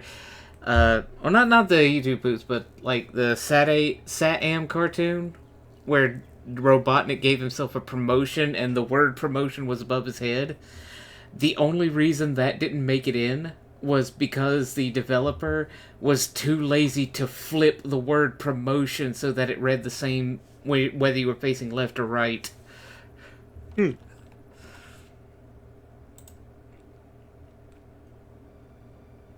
Alright. So yeah, next, let's continue talking about indie games for a bit because they really deserve the most out of this. I got two more indie games that obviously I'm going to talk about because I have too many indie games worth mentioning. Let's talk about with the one I'm not sure everyone here knows about before I get into the one that everyone here should know about. First, let's talk about Bomb Rush Cyberfunk. Yeah. I feel like Huh. that sounds familiar. It's about it. Okay, first off, Slurp, have you heard about it? Seen some scenes of it, but I haven't done much. I don't have much info on it. Okay, so let's talk about Bomb Rush Cyberpunk. This game was awesome. It took the Oh, concept exactly. of Jet Set Radio and the people behind, basically, the hardcore fans of Jet Set Radio said, "Can we have another one?" And Sega was just like, "Nah." And they were just like, "We're going to make our own." Oh, Heck yeah. that reminds me. Isn't there? Didn't they apparently announce like a new Jet Set Radio now? Yeah. Yes, they did. I reckon it was because of Bomb Rush I doubt. Cyberpunk. I doubt it was because of it. I'm fairly certain it was they just like it's weird because we don't even know when we're going to get that Jet Set Radio. They just announced that, hey guys, we're remaking 5 games. They didn't even believe that Jet Set Radio was a seller all on its own. Like they didn't believe a remake of Jet Set Radio was a seller for its own announcement. They had to put 4 other games up there with it. But let's be real, I'm not a fan of the original Jet Set Radio's controls. Did not jive with it. I loved the game's style. I loved the game's music. I still listen to the game's music. But I could not play it because I was terrible at it. Bomb Rush Cyberpunk is another thing entirely. The gameplay is smooth as butter. Feels good to play. Music is, once again, phenomenal. Graphics are, again, awesome. Purely stylized. Check it out sometime if you just want to see the pure edge dripping off of it. It's got an actual story now. Because I'm sorry, Jet Set Radio's story was really kind of not great. But you didn't play it for that. You played it for the like cool things. But the whole story of Bomb Rush Cyberpunk is you start the game, you're escaping jail for something. I'm not sure what you did yet because I still haven't beaten the game. I still got to beat the game, but I gotta say it's so fun to play through this. You escape jail, and then you are beheaded. Oh my. Are you being You wake paid up. for this, Q? What? Are you being paid? Is this an advertisement? So you're beheaded nearly immediately, and then you are given a robot head, and you're told you want your old head back with your memories inside that thing. You gotta work with the people and prove that you're the best of the best. Is it dumb? Yeah, but it's really fun because the guy who beheaded you is currently like the top dog of the area, and if you wanna take him down, you got to be better than him, and then you'll get your head back that way. And I'm just like, what a story! And I'm over here. I'm sure I've played a game like it before, but I can't really recall too many games where I lose my head literally, and I'm just like, you know what? I'm gonna go beat up someone to get my head back. And I'm over But the here entire questioning game how is that about works. doing tricks, looking stylish, and yeah, it's fun as heck. I can't say it's going to be game of the year for me, but I know it's game of the year for a couple of other people, and they would skin me alive if I didn't even mention it. So yeah, like look at Bomb Rush Cyberpunk.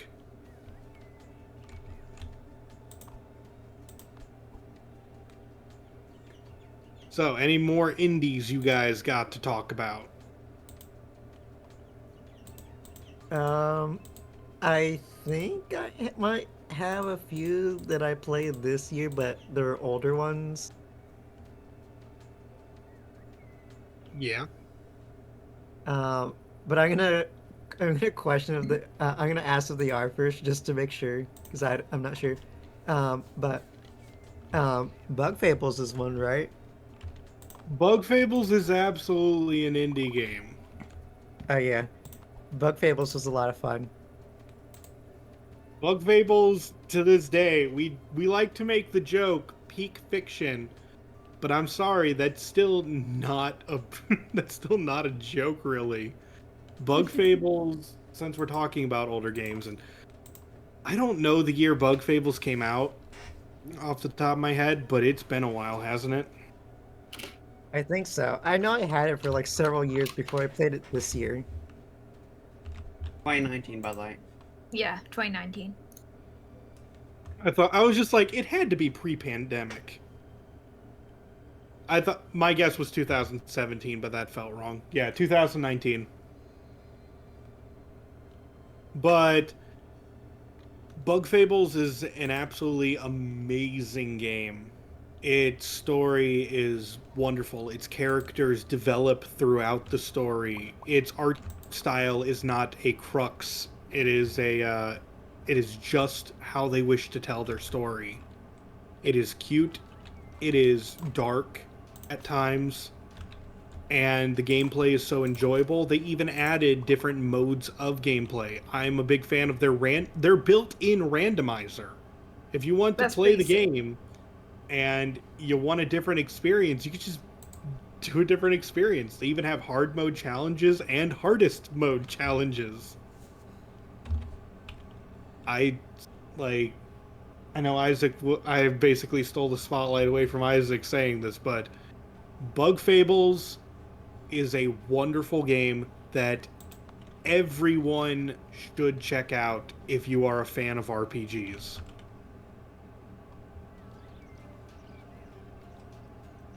Anything to add? Um, nope, not really. But And- besides, I love when cutesy looking game just randomly becomes grim out of nowhere. Hey, don't spoil it. Yeah, it wasn't. I do have one thing to say about the game.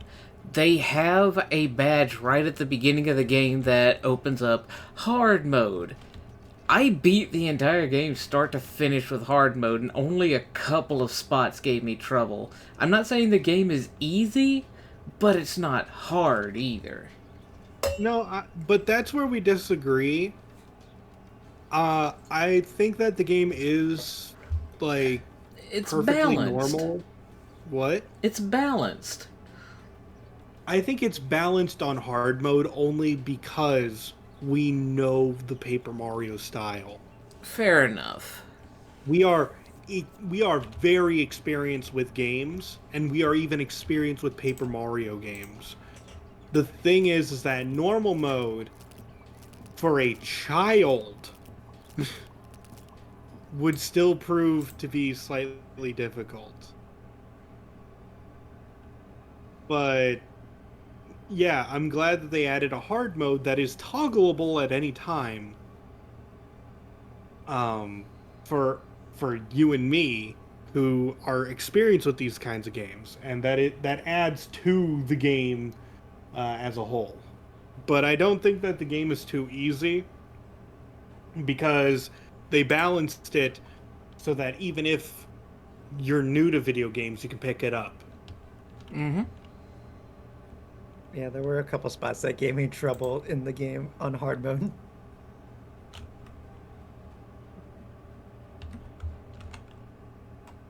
But yeah, I'm like you guys might think this is funny, but you would be surprised how difficult it is to design a game to be easier. I have seen that in process, and it makes people so upset because you have to find that line of how do we make an easy mode so easy that nearly anyone could beat it, but still appear challenging so that they don't get bored. It drives game developers wild. Crazy, even.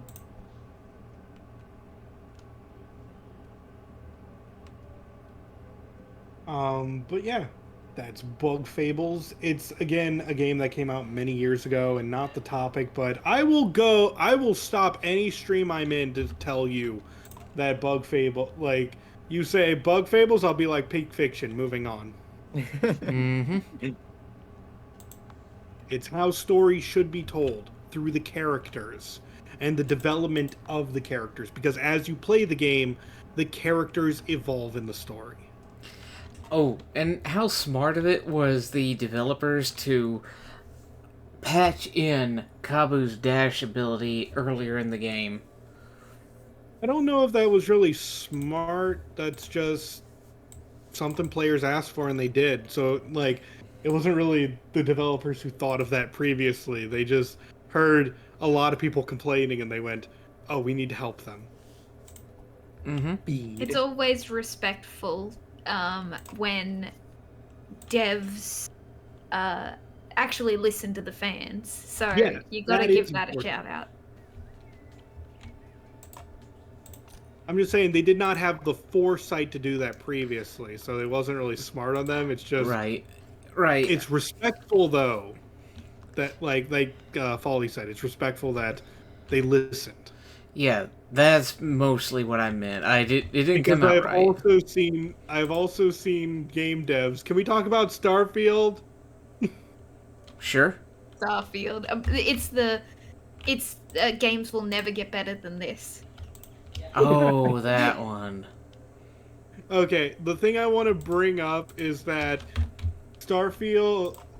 Who here heard that the Starfield devs went to Steam's page and started commenting on people's reviews?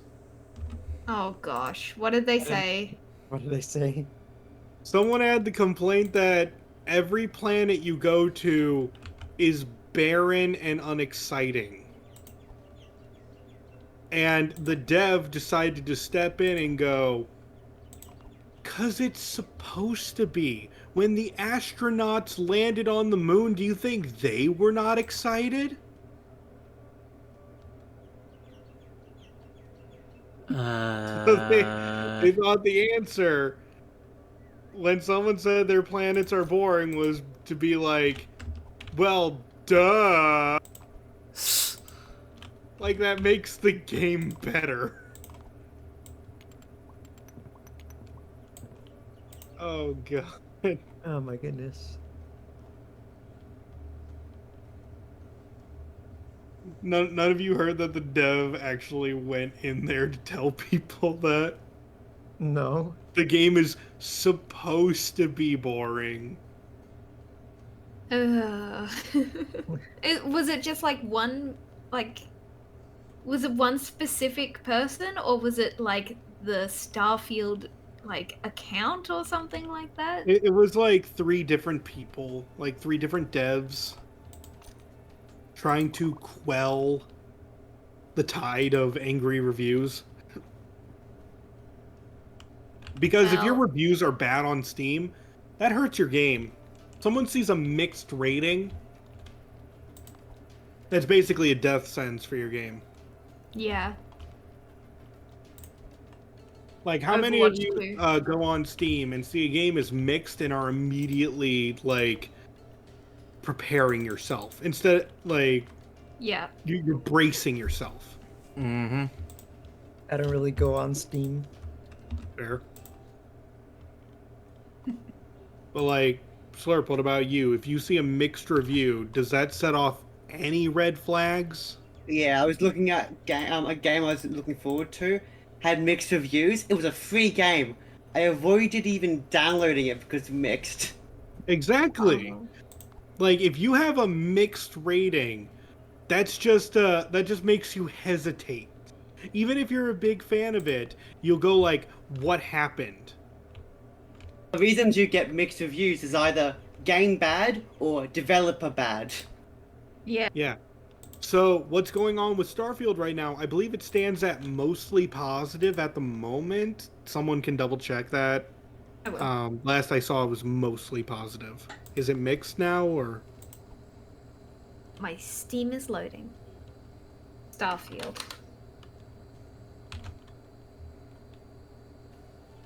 Hold on, I've got to confirm my age. It's recent reviews very positive. All reviews mixed. This is Warhammer Okay. Darktide. Hello? Hold on.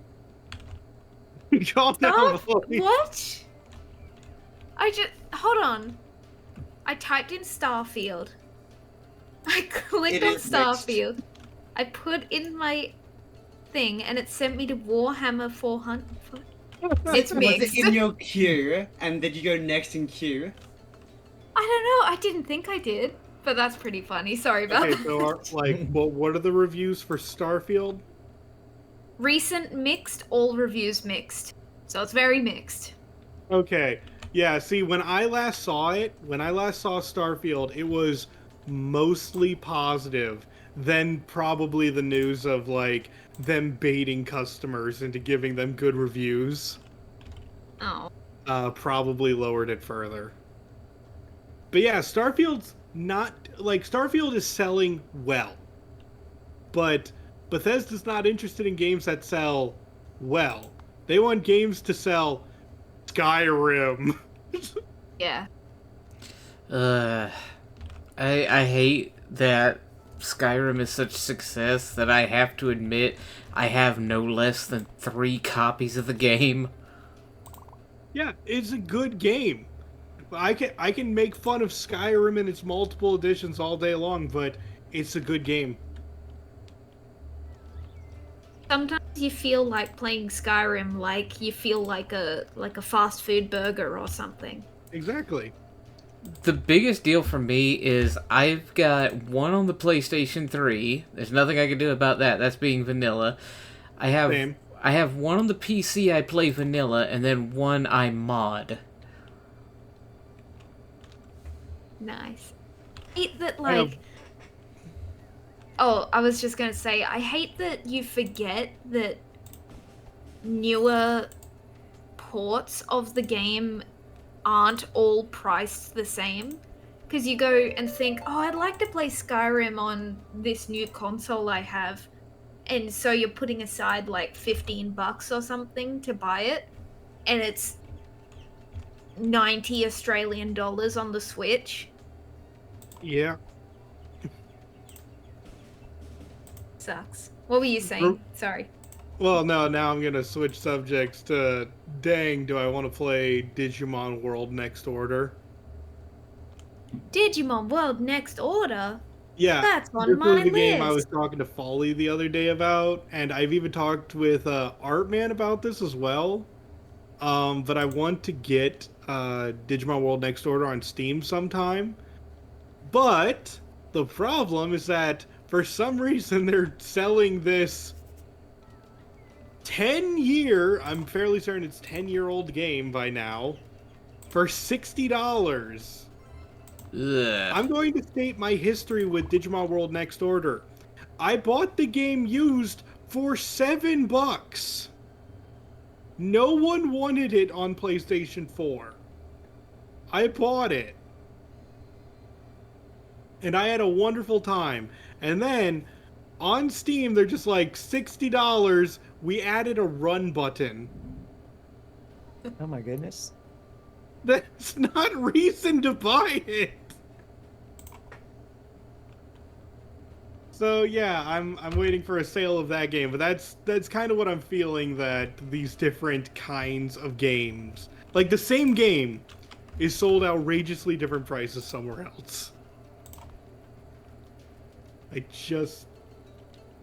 Can we not keep it consistent, guys? The game is not worth $60. It is almost 10 years old. It was on the Vita.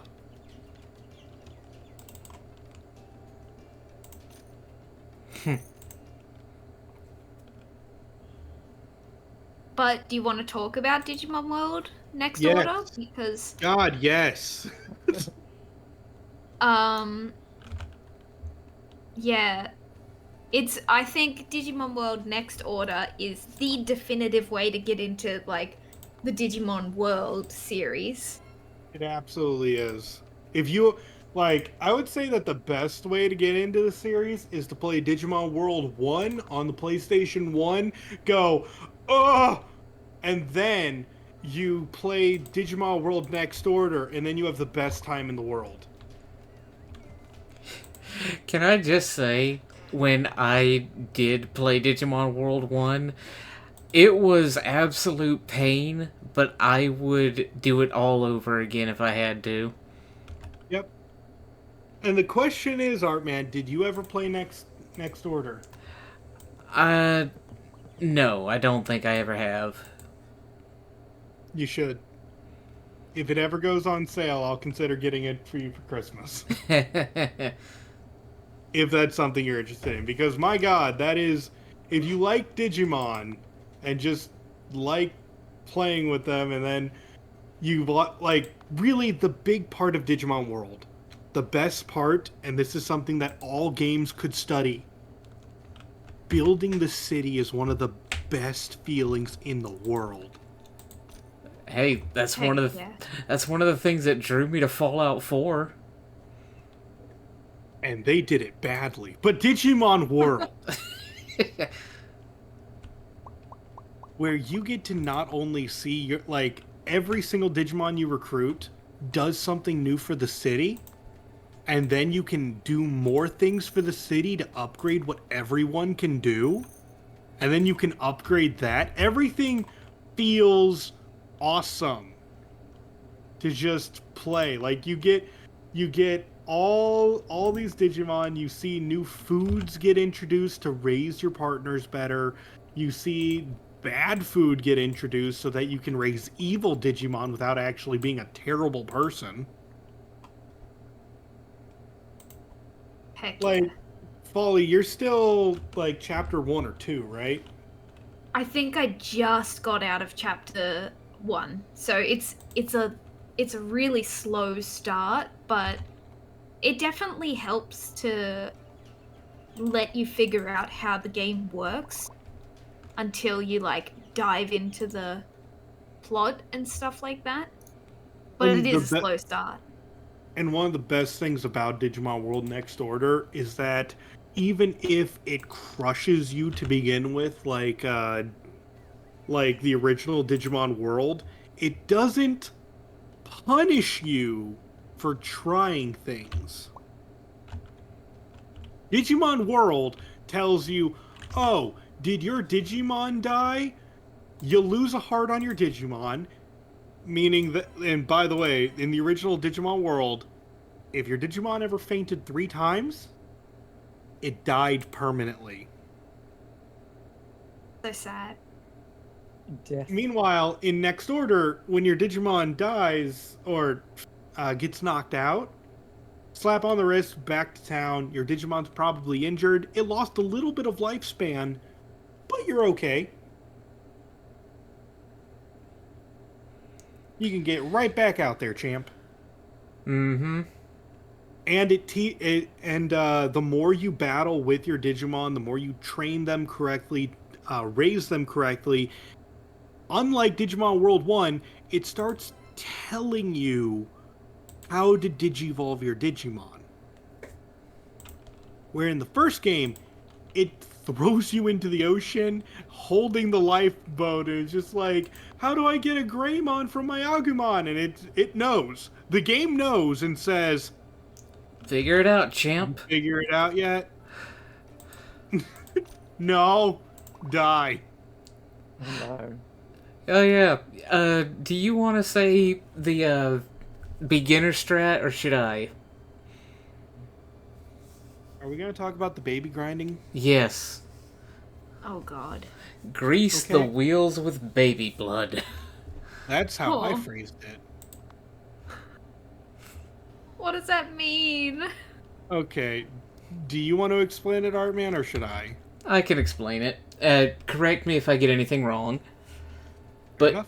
basically, the way to get the most out of your gear is to train up one of your Digimon, like the very first Digimon you get, play it as normal, and when they reincarnate for the first time, take them to the gym, work them relentlessly on all of the machines. I think it's like somewhere between 20 to 100 times per machine. No. You're too much. Okay. But yeah, basically just run them relentless, and eventually the machines will loosen up and give you more bonus points. But you have to go through like 3 or 4 baby Digimon because they are not surviving this process. You are getting multiple eggs. Oh no. Okay, I'm going to explain the full process now. So, everything he said was was mostly correct. However, after your first Digimon dies, you need to rush to the gym because here are some numbers for you guys. Your Digimon will digivolve after 1 hour. Then it will digivolve again after 6 to 12 hours, depending on the time of day that your Digimon hatch. Because if it sleeps, then it will automatically digivolve. Okay? Okay. This means you have at most 13 uses of the gym equipment because every time you use the gym, that costs 1 hour. You have to use a machine 10 times with the same Digimon before it is a rookie.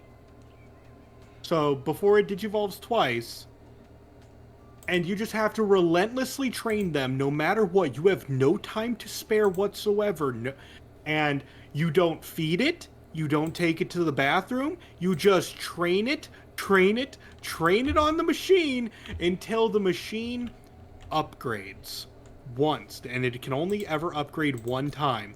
And by the time you finish with one machine, your Digimon will now be a rookie. But now it has no techniques. You just destroyed your Digimon's life to get this machine upgraded permanently for the rest of your playthrough. What do you do then? You take it out back to a stronger Digimon. It gets annihilated. You get a new egg. You do it again. Until all so 6 sad. machines are upgraded permanently. You can now play the game normally with upgraded equipment and try to forget the sins that you have done. Yeah, I had to turn off the empathy part of my brain just to make the game bearable. How does that sound? Sounds like a good video game. Did the devs mean for this to happen this way? No. They just wanted you to train on one machine until it got upgraded, and then... those sweet Digimon, they're all dead. All of them. We took them out back. Oh god, It's no. like when Sorry. it's like when Slurped whacked everyone with the shovel in Lethal Company. Oh? Exactly like that. Did that make them stronger? No. No, it just gave us It an made extra the 5 company- credits. It made the company stronger. Yep. But, Exactly like that. You just have to turn off the empathy. Oh, and in case anyone's curious, that does not work for the new Digimon World Next Order game. Do not grease the machines with the baby blood.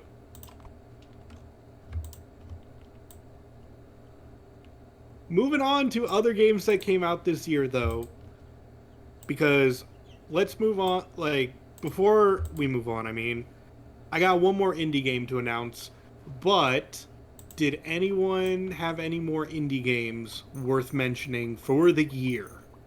Well, Armin just mentioned an indie game just before. Oh? Lethal Company. Well, Lethal Company. Oh well, my gosh. Folly and I Isaac was brought it up. hesitant on mentioning that one because that game is still in early access. True. It is I good, was going though. to put that on the list of games we are looking forward to, kind of like Slime Rancher 2, you know? Right. Like, Otherwise, we would count Dave the Diver as a 2022 game because that was also early access that year. yeah. Mm-hmm. There you go. Well, yeah. Does anyone else have any indie games? And then maybe we will talk about what we're looking forward to. Okay, I do have one more indie game. Go for it. Sea of Stars, the winner of the Best Independent Game Award. I do want to play that game. Good. I forgot that it won. Yep, it is amazing. Like, seriously, if you guys enjoy... I've said this too much. If you guys enjoy RPGs, play Sea of Stars. It's really that good. I will at some point. My endorsement of the game, Did you play The Messenger? If yes, did you enjoy The Messenger? If also yes, play Sea of Stars. Here's my suggestion. Did you play Chrono Trigger? Did you enjoy Chrono Trigger, one of the best RPGs ever made? Play Sea of Stars. Okay, that's a big endorsement. Mm-hmm. I'm gonna say it bases a lot of its combat off of Chrono Trigger. Now, I'm not trying to get people who like Chrono Trigger upset, but it definitely has heavy inspiration of that game. Like, it wears Chrono Trigger on its sleeve. Not so much as trying to figure out which one's better. I'm saying they're both the same style. Cool. It's like They're it's kind of like a little brother emulating their big brother because they look up to him so much. Yeah, and the thing is, though, where most games feel like knockoffs, Sea of Stars does its own thing, and it feels good. It, like, combines Chrono Trigger's combat style with Super Mario RPG's timed hits. It's a wonderful game from start to finish. I have nitpicks of the game. Things like, you go from the zombie island to the ghost island to the undead pirate island in a section of the game, and I got tired of the undead, but after that it's all good. Yeah, the biggest yeah. problem I believe what that was mentioned is that the newest party member that you get in that area has access to poison attacks. Guess what the undead resist? Oh, that's Well, unfortunate. that's not true. Uh, I thought it was funny because they made it so there is no poison status ailment, but they do have poison style attacks. But for some reason, it works on the undead. oh. Oh. And I said that it's really weird that it's the case, but otherwise I understand it would be really bad to introduce a character and make them useless immediately. And I have played games that have done that too.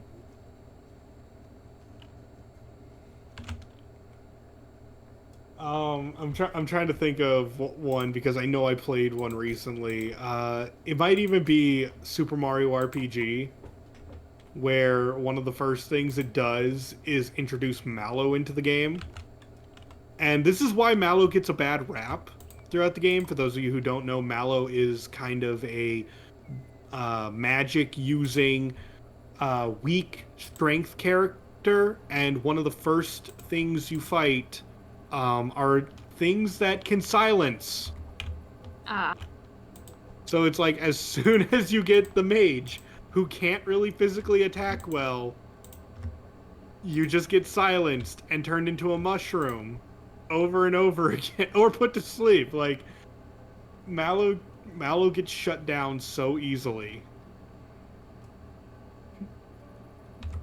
But otherwise, it's yeah. So games that give you a character and then immediately put them to shame is always a bad thing. Always. It's like picking Charmander in Pokemon.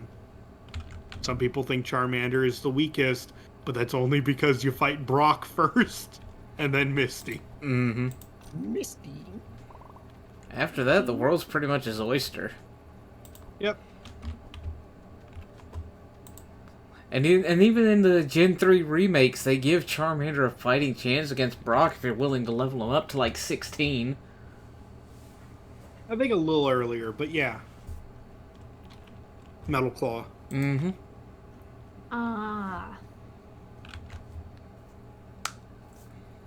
And then... Which is funny, because once you are that level, Onyx's defense is so high that you're probably better off still using Ember. Mm-hmm.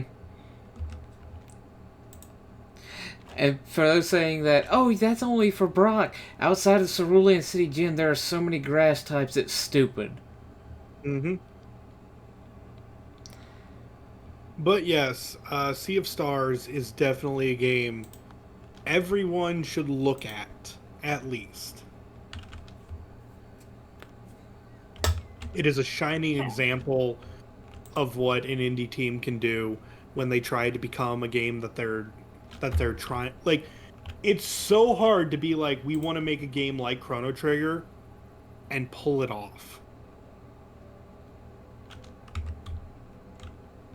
A game completely told by the characters, not by some dumb lore dump.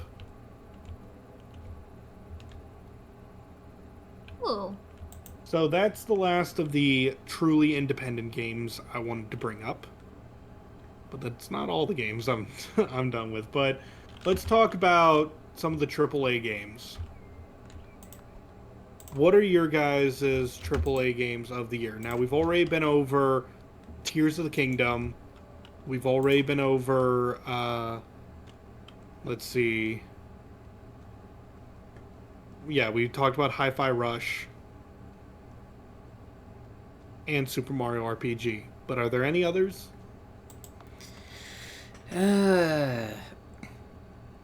I know I probably have, but it's not coming to mind. Isaac? I mean, I have other games written down here, but they're all games that I haven't played yet because I don't own them yet. Okay. Do you have any that you want to mention? Because we can talk. This Oh, entire section's about talking. yeah, games I wanted to play that came out this year. Yeah. Let's see. So we already talked about Sea of Stars and Tears of the Kingdom. Um, let's see. Which one do I want to talk about first? The Ghost Trick Phantom Detective coming back. Ooh, Oh, Oh heck yeah, yeah. I remake love of that Ghost Trick. game. I forgot that came out this year. Yeah, you're right. Good time. Fake fans. I Everyone wanna forgot play- about Ghost Trick. I haven't played the remake, but I've beaten the original at least twice. Nice. If you guys are a fan of Phoenix Wright, try Ghost I Trick. am.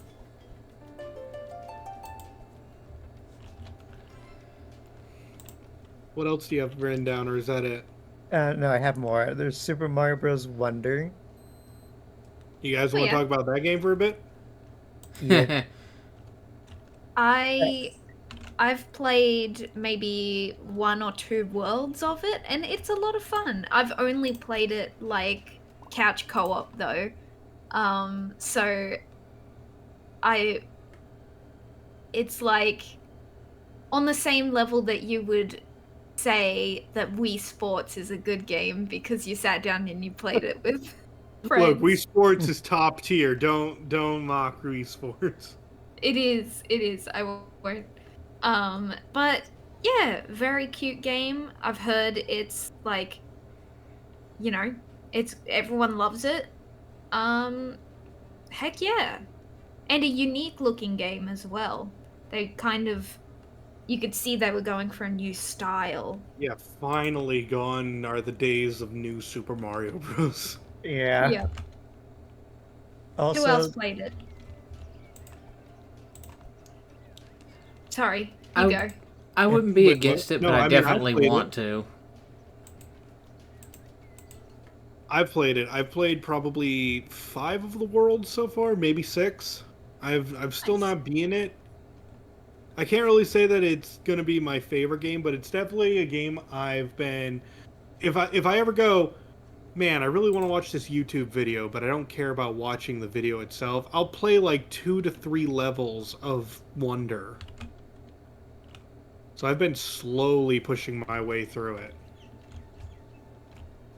But I will say though that I love the level design. This is some of the best level design in all of Mario.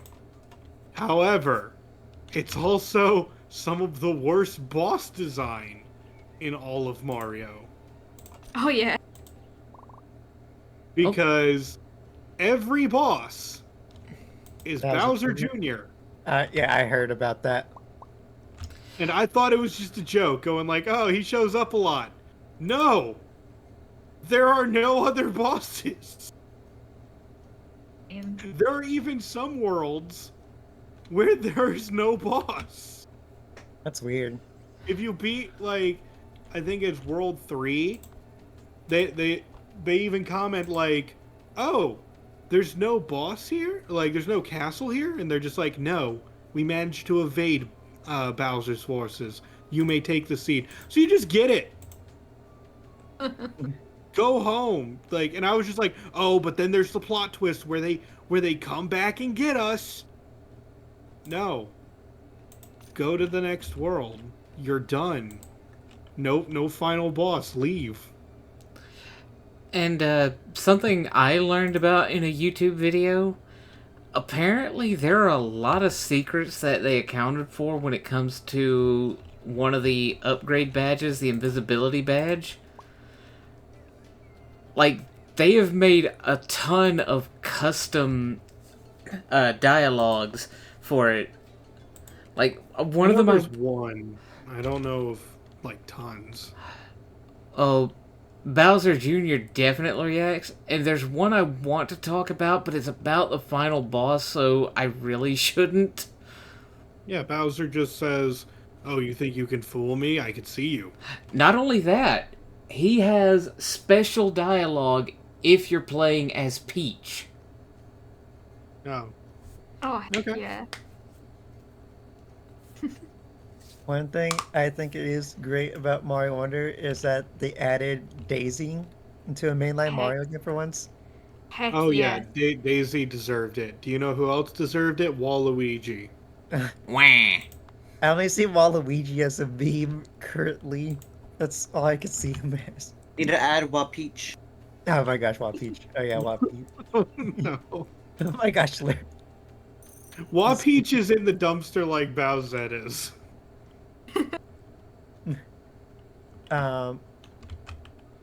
There's something else I wanted to say. Oh yeah. Also want to comment on Yoshi. Like, why is his mouth built like that when he has something in his mouth? Can we just say, like, also I want to point out that Yoshi is now a playable character, and we are robbed that there are no, like, Elephant Yoshi and Fire Yoshi. Oh yeah, same thing for Nabbit. They can't use power-ups. Why can't we get Elephant Nabbit? I want to see Elephant Nabbit, Nintendo. I think they justify it by making those two functionally immortal, except if you fall into a pit. I don't care. I don't care. I didn't say it was a good justification. They chose all of the Yoshis and Nabbit. I guess Yoshi has been used in other 2D games as the, the baby mode, hasn't he? No. No. No. This is the first time, I think, in a Mario game, in a 2D Mario game, where you can play as just Yoshi. Oh, there you go. Someone correct me if I'm wrong. I don't recall another instance, so I don't know. The only time I can think that you play as just Yoshi, other than Mario Party, is Super Mario 64 DS. Oh, yeah. Yeah. Also, That's not that good. also Super Mario World 2 Yoshi's Island. Well, okay, yeah, fair. But that one's so different. That's like saying Super Mario Bros. 2. Gotcha. USA. Gotcha. Like, that one didn't even have power-ups.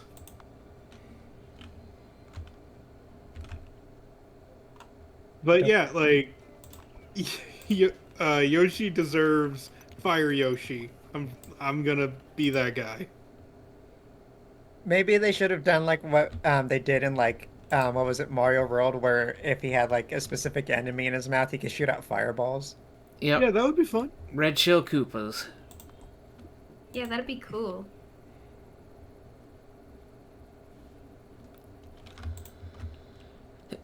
All right. I'm going to mention some more AAA games. And if you guys want to talk about them, that's cool. But these are going to be my recommendations before I mention like before we each state what our game of the year is. So first off, Octopath Traveler 2. Good Oh yeah, game. that was a game I wanted to bring up too. Okay, so we are going to talk about that one. I mean, I saw you play it a bit, and like, there's only one reason I wanted to get that game, and that was because of Particio. Articio is best. Like that, he made the game. Like, it's hard to say like the whole game about 8 characters is only good because of one character, and in fact, he is the one character who I thought hilariously I would dislike. Interesting. Because, well, I'm sorry, his whole backstory states that he is a kind capitalist, which is an oxymoron. But my God, they did it, and he's a kind capitalist, and I love him so much. I think what makes him work is that he not only believes in the virtues of a meritocracy, but he practices it. Yeah, I don't even think it's just meritocracy. He's just helping people live a happy capitalist life. He was just like, gone are the days of trading, time for the days of commerce. And he just works. He's so good at it. He will sneak his way into your heart. Snuck your way right into your heart like Love Handle from Phineas Yes. and Ferb. Like a ninja of love repelling down from above. Yep. Anyway, you got anything else to add about Octopath Traveler 2? It's a good game. I don't know if it's like between Sea of Stars, Super Mario RPG, and especially the last thing on my list. I don't think I could say it's the best RPG of the year, but you will have a good time if you enjoyed Octopath Traveler 1. It's better than Octopath Traveler 1 in almost every way. I'm glad to hear it's better than Octopath Traveler 1. I still need to beat the first one. It's a long game. Yeah. It's alright, Q. Breathe. I did. Once, 2 hours ago. Oh my goodness. Okay, so the next game is Spider-Man 2. Yes, the game you played 24 hours. Yes, I did. And you had fun with it, darn it. I do not recommend playing it for 24 hours straight. Like I said, you're a mad lad. I am. I beat it in 24 hours by just ignoring all of my basic needs. Oh no. My goodness. It was fun, okay? I did not want to stop, and I did not stop because it was fun. Spider-Man 2 is a great game, and I look forward to the future of the series. Unfortunately, the only reason it's not Game of the Year material is because the other games were so much better. That's saying something because Spider-Man 2 was a dang good game. It's had some really strong contenders this year, huh? Oh yeah, especially my number one. And that's the last game I have before my number one, so before we talk about that one, I am going to ask everyone else, what was your Game of the Year? Would anyone like to go first? Alright. Slurp. I don't play many games. I would just say Hi-Fi Rush. That's deserved. Sorry, can you repeat that? I was distracted by Slorb. I'd say Hi-Fi Rush. Simply because I don't play that many games, it's like the best game I can come up with currently. And that's fair. Artman, what would you say your Game of the Year is? It's gonna be so obvious, but Tears of the Kingdom. And that's a good choice. Yeah. There are no wrong answers here except for Isaac's. Wow. Isaac! Well, no, beforehand, I should go back to Slurp. Slurp, is there anything else you would like to add about Hi-Fi Rush that has not been covered already that is a, like, reason why it's your game of the year? Just solid game. And that's all you need to say. Arman, is there anything else you would like to add for Tears of the Kingdom as to why it resonated with you specifically and deserves your game of the year? It just did everything right in my opinion. It was a very good experience for me, and it was something I was excited to play every week. It was like in between my streams, I was like, I want to play this game, but I can't because of the story. I was just excited. I was just excited to see what was next. Yeah. Reminds me of playing Pikmin 4 the last few weeks. I just kept waiting for Friday to roll around so I could play it.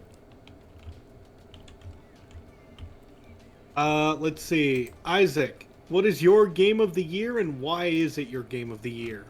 Of the 3 games I played, I'll have to say Super Mario RPG. Because it's just been a grand old time, very fun. Still has a lot of the charm, and everyone dancing when they level up lives rent free in my head now. That, It's so that is cute. reason enough to be game of the year. That is correct. And lastly, Folly. Okay. Well, not including. I jokingly said Lethal Company would be game of the year, but because I'm not considering that, because it's still early access, and because Tears of the Kingdom has already been said, although it's, I do want to, I want to jazz it up a little bit, although it's just below tied just because my emotions for Tears of the Kingdom are like not as fresh as this game. The game that I feel like has made me be like, this is a good game and I am enjoying playing this game is Pikmin 4. There you Yeah. Pikmin. Pikmin 4 is just like, because I haven't had Pikmin experience since like being 10 years old or something like that, playing Pikmin 1 and just being just horribly traumatized. No, that's an exaggeration, but you guys know. go. Yeah. Pikmin 4 has just been such a good game to just jump into for, you know, a short amount of time or like a stream length amount of time, and kind of it's been a game where I have felt nice streaming it, even if I get like, I go brain dead for a bit and I just go collecting little things and not talking for periods of time. It's just still really enjoyable. And it's good. And the ending, the ending of the main story, that is, it got me. Oh, you think that's not the main story though? You're working on the main story. Sorry, the first the- ending. the first ending. Yeah, let's say that. Yeah, Pikmin 4 good. I think it's a great gateway into the Pikmin as well. Are you happy that it won an award yesterday?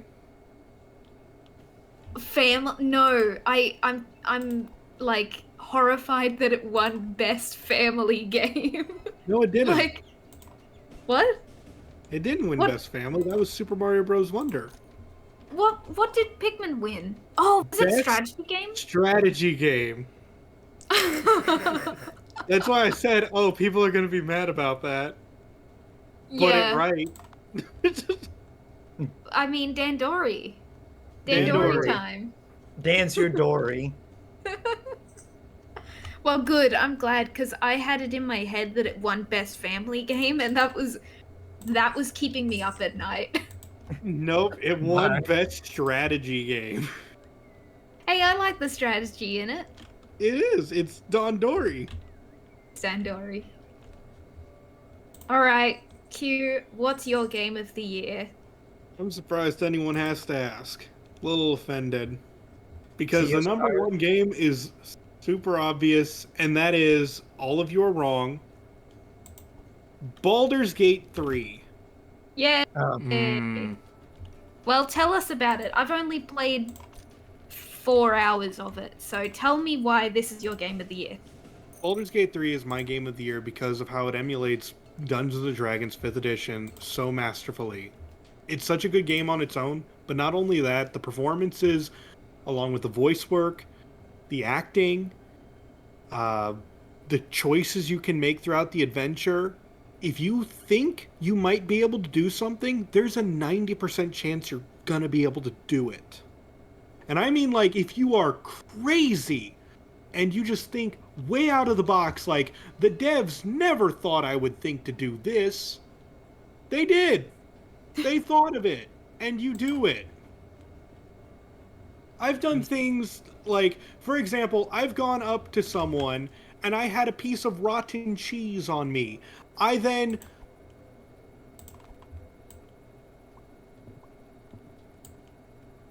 The Q cut out. I'm complete this. You can pretend to fart by using the cheese. And it distracts the genie. And it's just like, why did that work? Why did... Okay. We lost a lot of what you were saying. You did? Yeah, but came back at the perfect time. So just say that again. What did you do with the cheese? So I'm saying anything you think you can do, you can do. If you think that something is going to work, it probably will work. In Baldur's Acid Gate. Blast Point Blank. What? Acid Blast Point Blank. Blast Point Blink? Acid Acid blast. I don't know what that means. Do you know the skill Acid Blast? The cantrip? Wait, what? Yes. Oh, acid spray? Yeah, what about it? Point blank. The devs thought you could do that. Yeah, you can do that. But I'm Like- saying if you get creative with things, if you, I have done things like, okay, I want to loot this dock. I have yeeted everyone. They're referring to a video? Oh, maybe. Yeah, I was. Oh Okay, dear. sorry. But I remember which video it is. I don't. I've never seen it. But the point is that in Baldur's Gate, I wanted to loot a dock. I've thrown people off of the dock to loot the stuff there.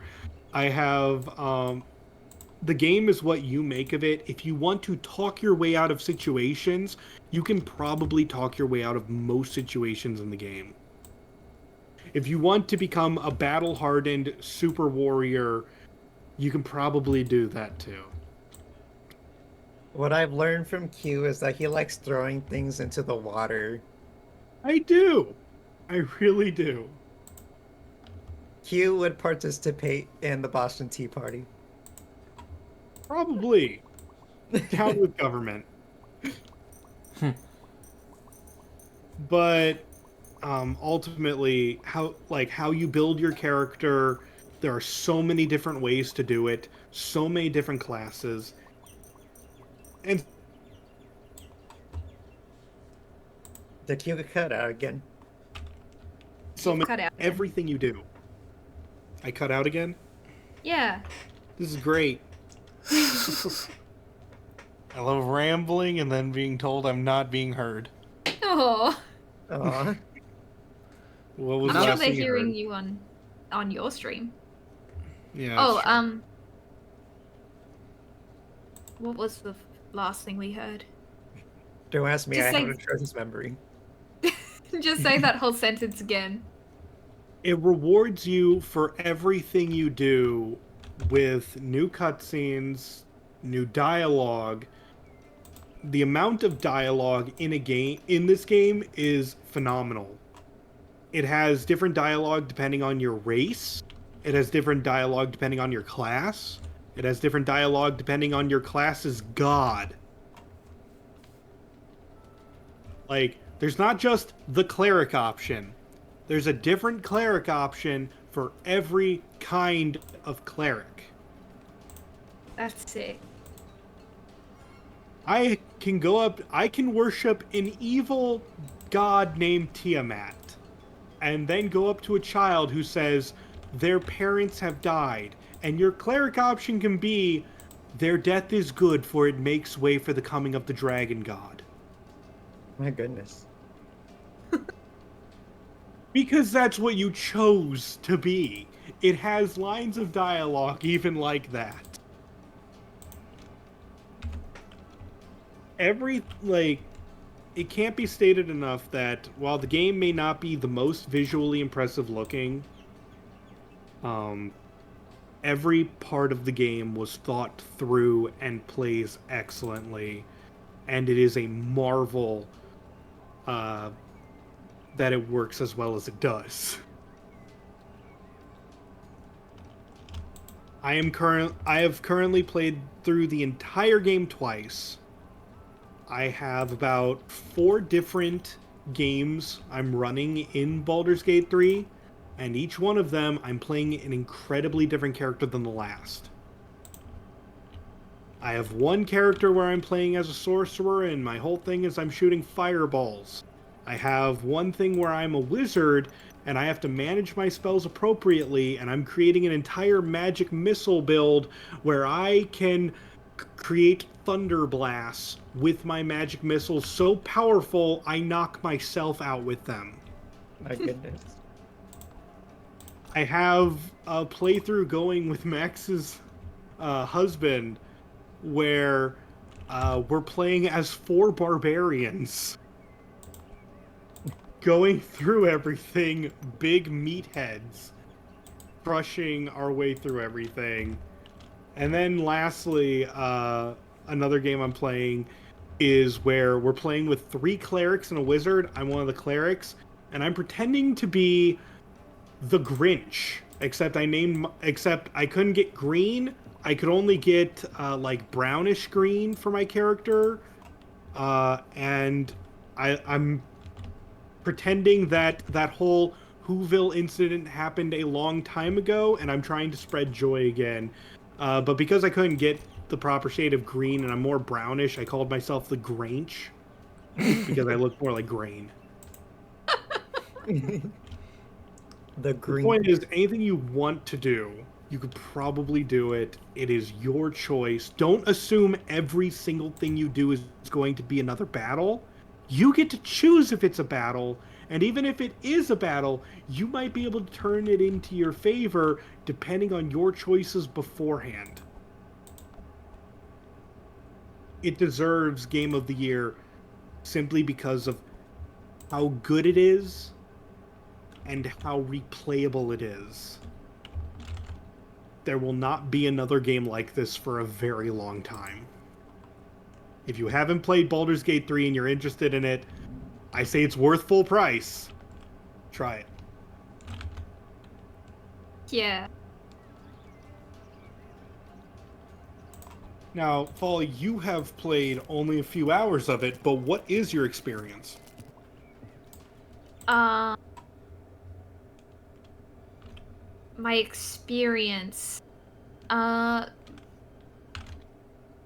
feel like you could easily get lost in the source in it for like several hours, just kind of like wandering around, stuff like that, doing battles slowly and stuff like that. I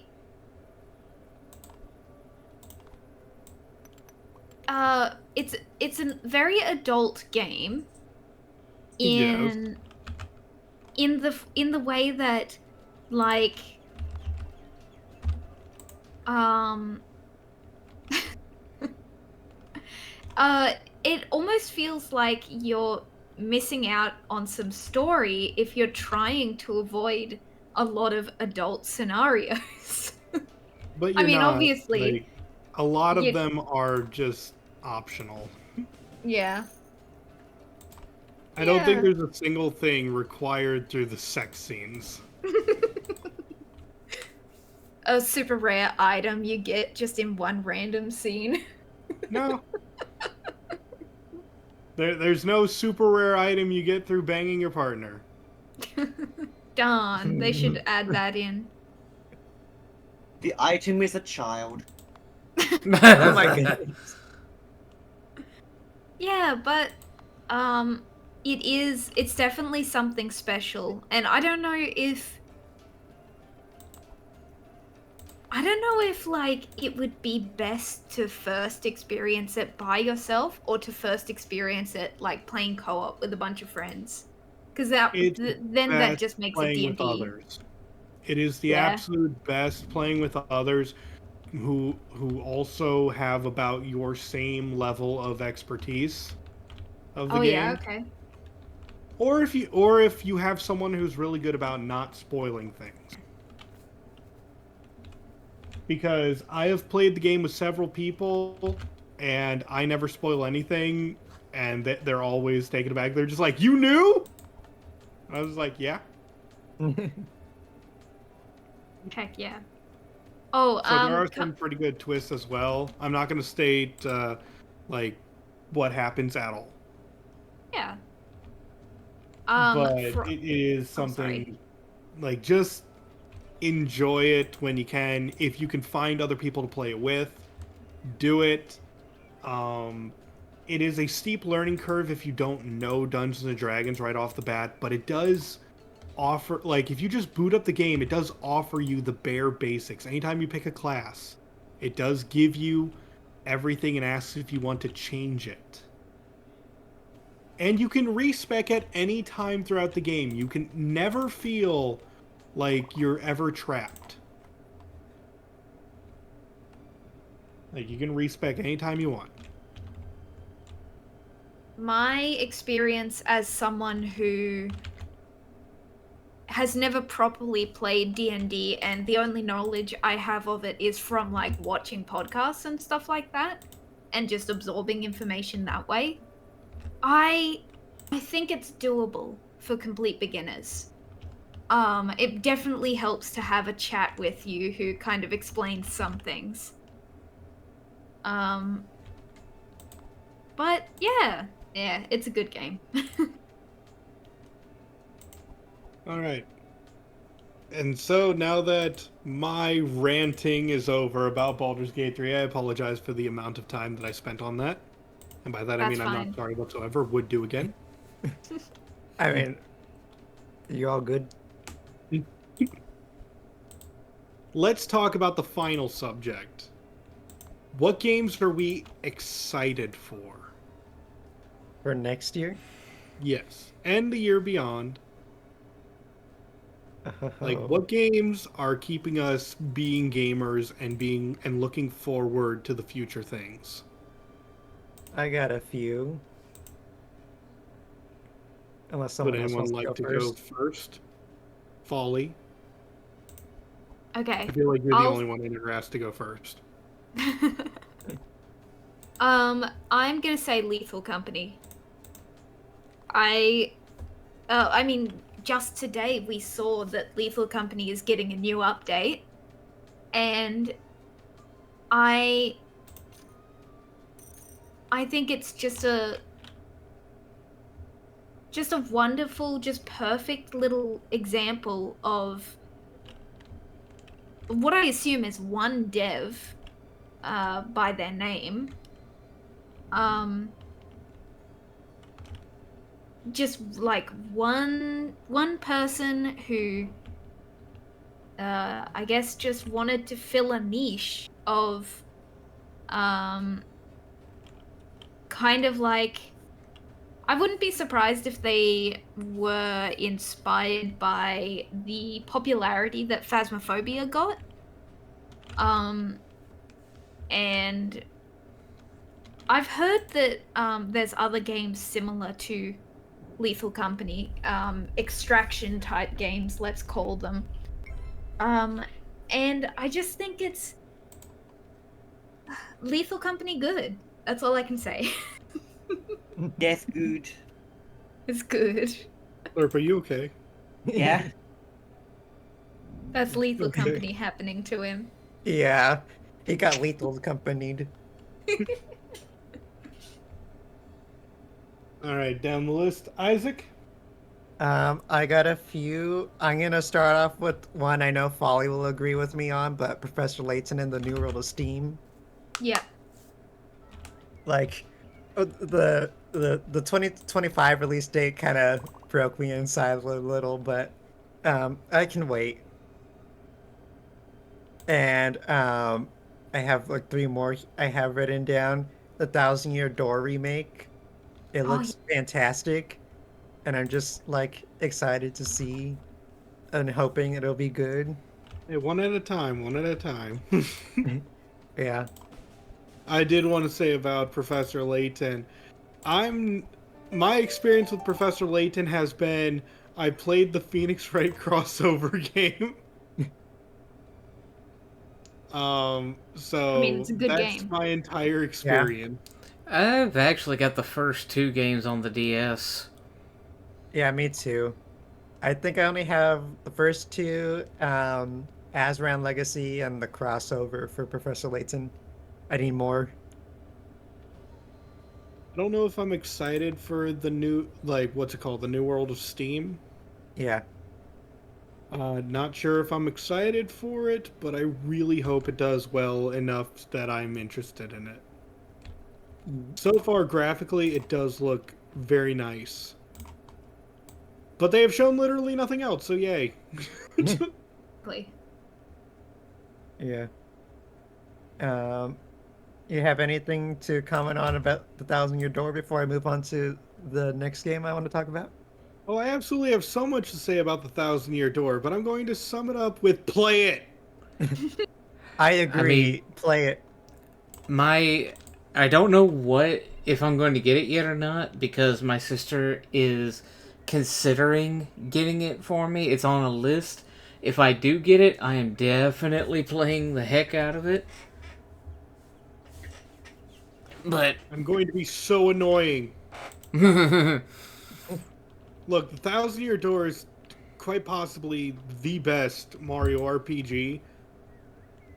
The fact that it's getting a remake, like, yes. Very, very excited. And there's the fact that it might have new stuff. Yeah. Oh yeah. I like new stuff. But that being said, I'm not so blind that like this could be an inferior version. I'm completely open that that might be the case. I have been burned before by Mario RPG remakes. Sorry, Bowser's Inside Story. Sorry, Superstar Saga. Superstar Saga, especially. You were better on the GBA. But yeah, I'm very hopeful and optimistic for the Thousand Year Door remake, and hope that the Sticker Star era can finally die. Same. And I will end that by saying the Origami King was a pretty good game. I have a question. Paper Mario fans may kill me. Can I skip the first one and go straight to Thousand Year Door? May. Okay. Excellent. you aren't missing out on too much. I Wait, would. don't say that. Hold on. Okay. Let me say what I say, and then you can fine tune it. I would say you are missing out, but I understand if you want to jump to Thousand Year Door. That's acceptable. like saying you aren't missing out on too much. No, Paper Mario 1 is an absolutely fantastic game that stands on its own 2 feet and is still an absolutely wonderful experience worth checking out. However, Thank if you. you decide you just want to play the Thousand Year Door, there's nothing really connecting the two. There might be a side character, but really they're different enough that you don't need to know. It's not like the return of this character. No, it's new villain, new game, new New location, partners. new partners. Not a single one of them returns as a playable partner. You may see a couple of like, what, you can see one character in Chapter 7 from the first game. That's the post game, I think. Oh god, they even show up in post game. Okay, so yeah, Oh, you maybe- don't even get to see them. There's one that appears in the beginning cutscene, and then there's the other one that appears in the post game. Yeah, but even then, they could just be like, if you don't know who Parakarry is, it's just, you could just imagine it as a generic male Koopa. Heck, But honestly, you don't need to play the first game, but the first game has enough charm that if you decide you want to play it through questionable means, then enjoy yourself. yeah, Or sounds good. it is on the Nintendo Switch family service if you have the N64 games. Yeah. But that being said, yes, just play the Thousand Year Door if that's the only one you want to play. And then play Bug Fables. Yeah, sounds good. Yeah. Max, who jumped right into Bug Fables, not having played any Paper Mario game prior. Well, now we can be annoying towards her and tell her to play the Thousand Year Door and see where the inspiration came from. Oh, Mhm. yeah. Yay, we're going to go be annoying to Max.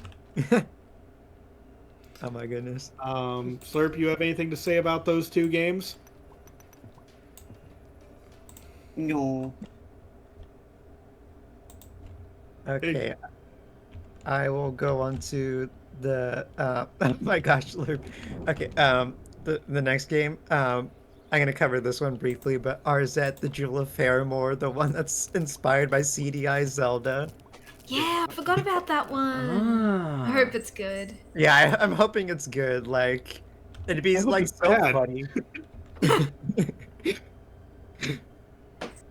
Like, Fun I to hope it's play. playable, but I still hope it's garbage. Well, you hope it's so bad it's good kind of way, or just bad No, bad. I want the gameplay to be excellent, and I want the actual like content of the game to be so atrocious it's bad it's good. Like the story, Yeah. the cutscenes. Yeah. I don't want the pain of the game to actually be playing it. I want the pain of the game to be like, why does it look like this? Oh, you don't have to worry on that What were end. they thinking? One thing I do think is like pretty wild that they did is that they brought back the voice actors of like Link and Zelda from the CDI games. Yeah, that's cute. Yeah. It's definitely a passion project. So Yeah. I do hope it goes well. Yeah, me too.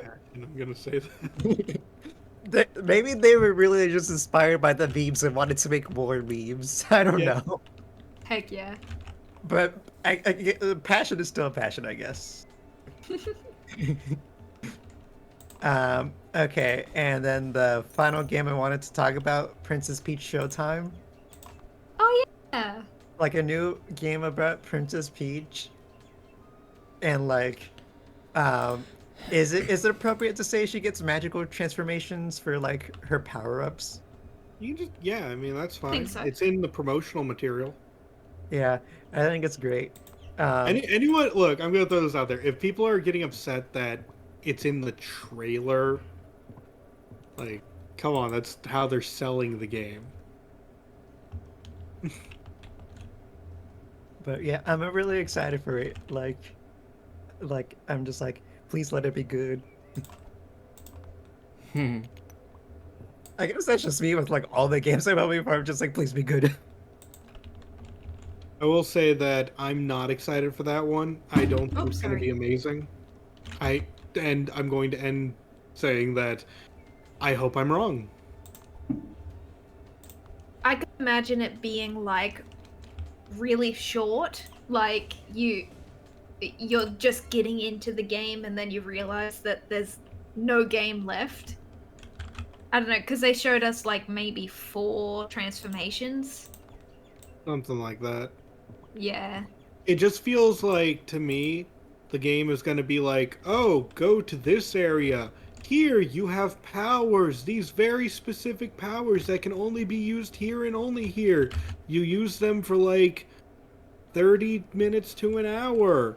Then you give up the powers and go to the next room. Continues for 7 hours. Then you fight one final thing where you have to use all of the powers. And then it's over. Do we know who's making it? It just says Nintendo. Nintendo. Oh, I was thinking like if they had a side team working on it or Oh, something. Nintendo doesn't release that info, unfortunately. Oh, They okay. never state who's the main team and which teams are on. Like, you got to scrape for that stuff. Yeah, I okay. mean, do you want to know who made the maps for The Legend of Zelda: Tears of the Kingdom? Instead of. It was Monolith Soft, the people who made Xenoblade Chronicles 3. Oh. That's See, that's interesting. They should tell us that No, stuff. they don't. But I will say that they only helped. But really, when you see how much Monolith Soft has been helping, like Monolith Soft is very open about which games it helps on, but you're just like, wow, you've really been a part of most of Nintendo's knocked it out of the park things. Like Monolith Soft is awesome. I hope that they get another and they also came out with DLC for Xenoblade Chronicles 3 this year, so I'm allowed to talk about them during this video. Mm-hmm. They're amazing. The entire Xenoblade trilogy is now finished, and I highly recommend that one. But yeah, keep an eye on who's actually saying they're helping Nintendo, because Nintendo don't say which teams are working on what.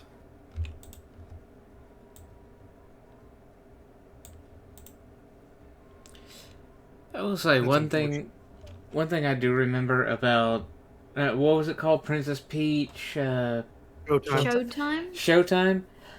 Showtime. There's an animator. I think it's Pringus McDingus. Made a really cute animation of Peach going through the forms that was revealed to us. Oh yeah, I think I might have seen that one. I love it. It's cute. But yeah, I hope that Peach Showtime is good, and I hope that I'm not dissuading you from buying it. If you want it, get it, enjoy it. I hope it's one of the best games of the year, but I'm not seeing that right now. You That's should all. Like, you should My enjoy this game now. my process for games though is like I'll see a game, I probably might get excited for it. I'll like check it out a bit, like when they release it, like do I still think it'll look fun? And if it's a whether it's a yes, well, it depends, but like if it's a yes, I'll get it. But if it turns out like maybe I wasn't whatchamacallit, if I wasn't, if I'm not as interested in it anymore, then it's a no. okay. But yeah, It doesn't spark I mostly joy. just have to cover my tracks. I hate that I'm being so defensive, but again, if you're interested in the game, enjoy it. Yard. What were you gonna say, Folly? I said it doesn't spark joy when Isaac was talking about once you get to the actual release date and if you're not sure if you're gonna buy it or not. Games are expensive, so you have to make those decisions sometimes. Yeah. Yeah.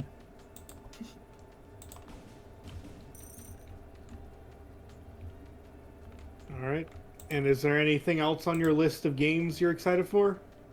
Nope, that was it. Artman, your turn. Uh, well, I'm most excited about the two Super Mario RPG games. Yeah, the two Super Mario Ooh. RPG games. The RPG remake and the Thousand Year Door remake. Oh, RPG Remake's already out. I know. I'm just excited to get my hands on them. I'm one of those late adopters. Okay. That's fair. Yeah. Other than that, I don't keep my ear to the ground a lot, if I'm being honest. That's fair. I mean, I've already said a game I thought you'd be interested in, but okay. Which one was that one? We'll get to it when it's my turn. Okay. Okay. Folly, I forget. Did I ask you already? Um, I've been basically on the same brainwave as Isaac. Plus Lethal And- Company. Yeah, plus Lethal Company. Yeah, I think that's really, I think I'm really going with the flow for this upcoming year.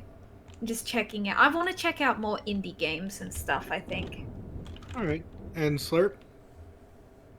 I am really looking forward to Little Nightmares 3.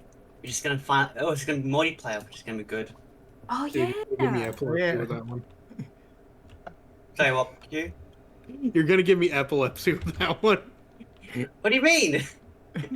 What do you mean? What do I mean? Slurp What is are Little going ham, going Nightmares? crazy, going wild. Hang on, I'll change it real quick. He's Where's that little rainbow and one I then he's a have? nightmare. But yeah, Little Nightmares 3 does sound good. Slurp And then is we have far in the future, probably in my children's lifetime, Silk Song. Yeah. You know, that's on my list. I feel like the obligatory Silk song. Please. Give us, Gib. give us a little bit of nutrients of Silk Song. Can you not spare one square?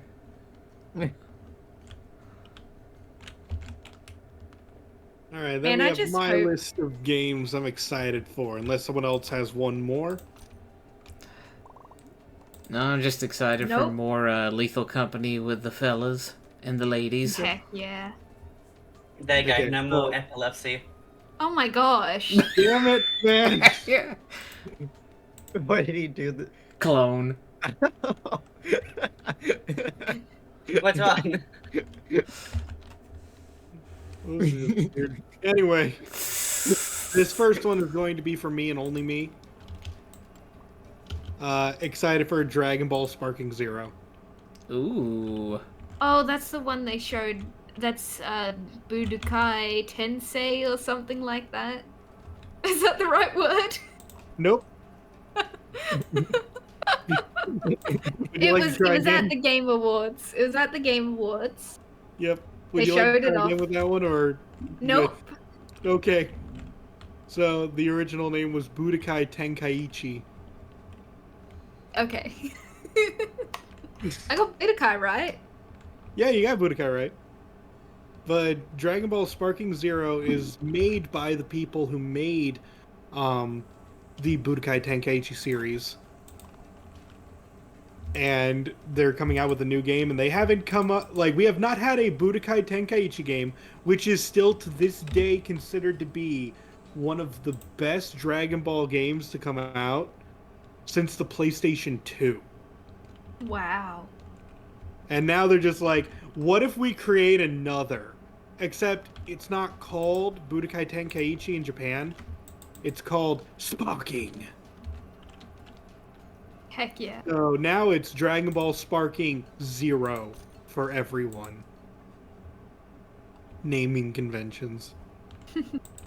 It's basically going to be a Tenkaichi game, except it's going into the Dragon Ball Super territory, which, yes, please, in my blood, soon. But not too soon, because there's another game I'm excited for. But we've already been over Persona 3 Reload. Here's going to be a game I'm minorly excited for that I'm not sure how I'm going to feel when it finally comes out. And this name's a doozy. Metaphor Refantazio. Interesting A title. new Atlas game, isn't it? Yeah. It's Persona, but medieval. I'm Have mixed they- on the whole thing. Have they explained how, like, it? Are they going to have like Persona-like stands? I'm gonna call them, or is it? No, it's not going to Just- have stands or anything like that, but it has a calendar system, like Persona. It has a combat system where each of your buttons is mapped to, like, triangle is skills, square is attack, circle is guard, and, well, no, X is attack, and square is, like, items and all that. But it's got its own thing, so it's like Persona. And then it's got this whole thing where you can hang out with people to raise their affection towards you in order to unlock things, like Persona. So yeah, it's just medieval Persona. It's weird. We'll see how the actual game is when it comes out. But Atlas is very hit and miss when it actually comes to their games that aren't Persona. But their big selling point this time was, guys, this one's made by the people who made Persona 3, 4, and 5. Please buy. Please. Please. Their last few games have not done well. Because they just won't make Persona 6. Which they should. Dude, what happened to Shin Megami Tensei? Was it 3? The one that just came out? No. Oh, it wasn't 3. Was it bad? Yeah, it was not the best. Oh, that sucks. To put simply, Shin Megami Tensei 5 sold bad. Like, it was Switch only, and it was super duper hard, and due to the heavy amounts of RNG required in a lot of combat, and the combat being the most annoying of the entire series, it didn't do too well.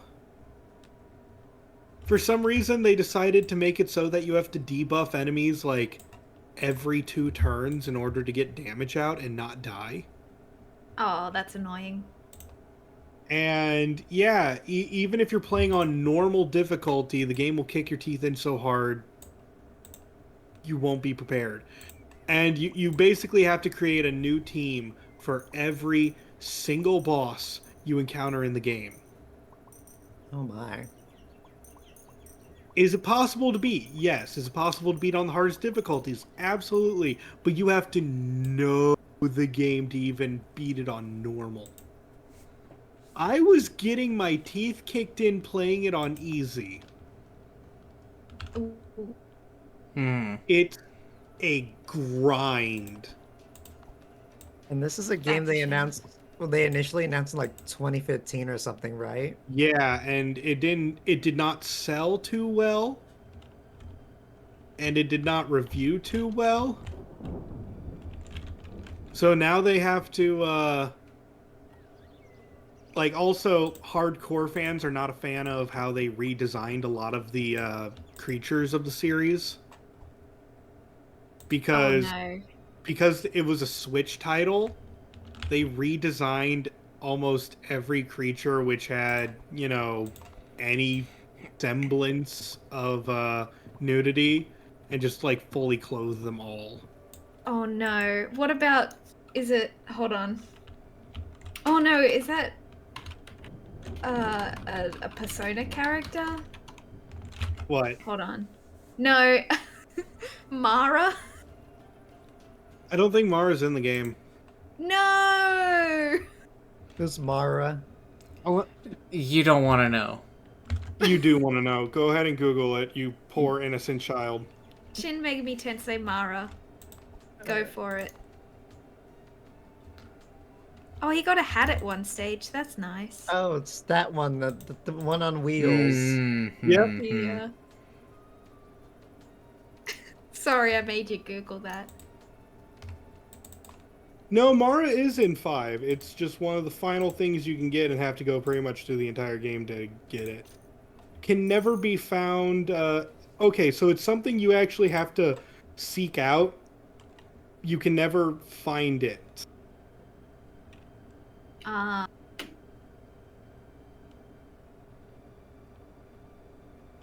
Like, you can't find it in the overworld or from enemies. You have to create it yourself. You have to know what you're doing.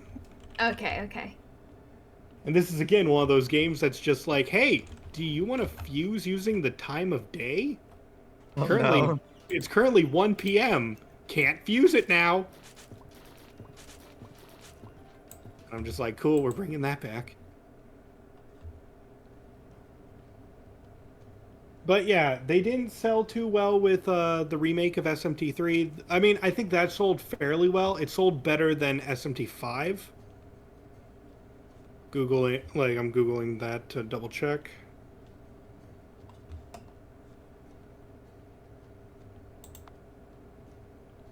Okay. Yeah, okay.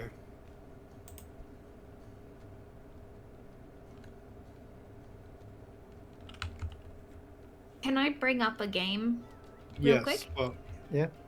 I suddenly remembered there is a game that I think a lot of us are looking forward to, even though we don't know anything about it yet. Monster Yeah. Hunter Wilds. yep, that's on the list. Heck yes. You get to Super ride a good. little raptor thing.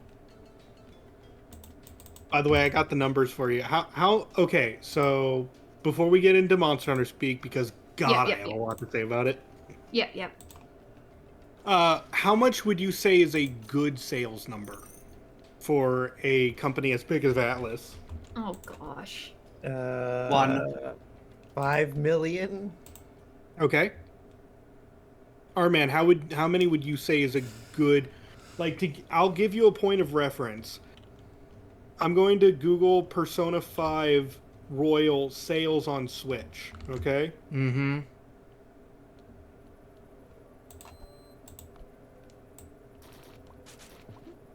Okay, Persona 5 Royal on Switch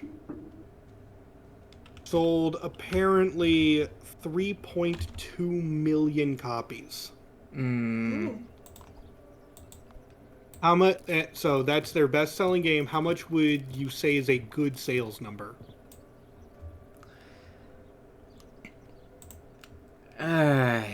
This is coming from a place of being jaded and I hate it, but no less than 2 mil.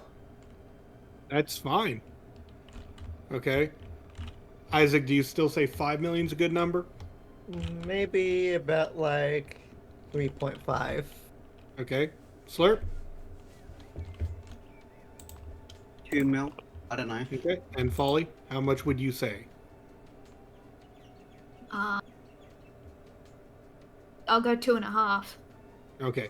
They sold 1.2 million Ooh, that's no good. for SMT5.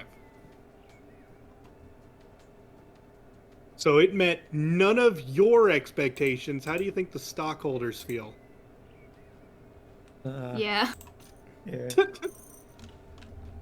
Yeah, I could just bet they were livid. Yeah, so they need Persona numbers. And keep in mind that was just on the Switch. Persona 5 sold 3.2 on the Switch alone. Persona 5 be selling like hotcakes. But anyway, let's go on to Monster Hunter Wilds, because yes, great sword. Oh my god, I'm finally going to play again. All bow before me. I'm excited. Yeah. You're allowed to be excited. I've said it a million times. I'm gonna say it again. I go greatsword because there is no greater sword. Great sword. Two great swords. Greater great sword. The ultra great sword. Maximum oversword. Super mega ultra great sword. But yeah, I'm someone who has been a I don't know if I can be called a veteran at this point, but I've been around since 2010 playing these games. Game was So that? your choice if that's Old. considered veteran nowadays. But I have been enjoying the series immensely and telling me that there is more Monster Hunter. I'm on board instantly. Like I know I keep saying, guys, be sure to look at games before they get released. You never know what's going to happen. I'm buying Monster Hunter day 1 and nothing will stop me. As is your right. I'll do everything in my power to not lag too far behind. Like I will hunt with all of you if you wish. Especially you, Isaac. Me. Join. Isaac turns out to be the best hunter. I would love that. I kind of doubt it. You may doubt, but you don't know. Folly is still new to the game. Unsure if have you found your weapon, or are you still trying to figure things out? Um, I think the closest I got was longsword. I just kind of like how when I remember how to play and I remember the combos and stuff and I start pulling them off, I'm like, hell yes. Here's a warning though. Yeah. Longsword will probably be nerfed next game No. because longsword is like they buffed longsword so much in Rise that it is undoubtedly the easiest weapon to play of all by far, no contest. Long man. Wrong ring, wrong rand. Mhm. So yeah, enjoy it. Enjoy it how it is now, but don't be too upset if you go into the next game going, "Oh, it doesn't feel as good." Yeah, because like, it's too good. It deals too much damage for how easy it is to pull off the combos. Speaking of easy, I kind of hope that they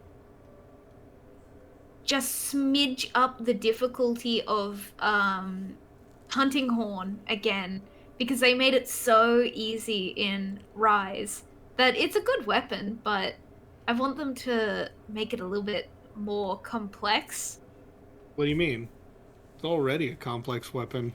What a nerf in max. Rise. They took away like a lot of the like comboing sort of things in Rise, didn't they?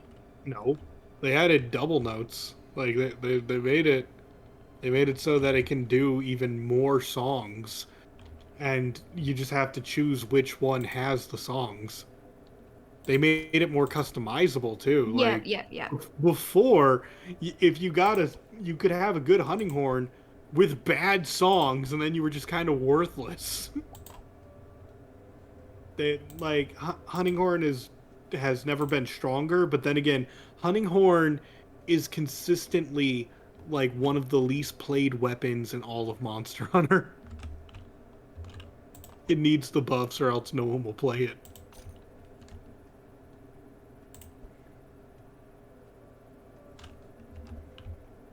It's like saying the longsword needs more buffs. Or maybe it does. Maybe Oh, they what, should buff you're all not of my killing favorites. monsters the fastest fast enough?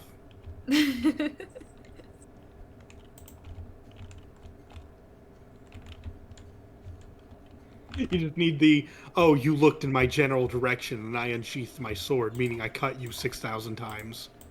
Heck yeah.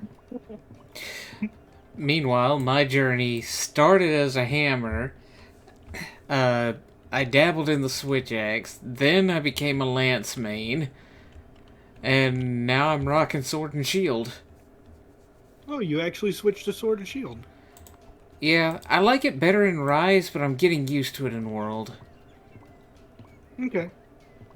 I Like, the one thing I wish I could bring to World from Rise is the sword slide when you draw or press both of the attack buttons. Yeah, we'll see what Wilds has.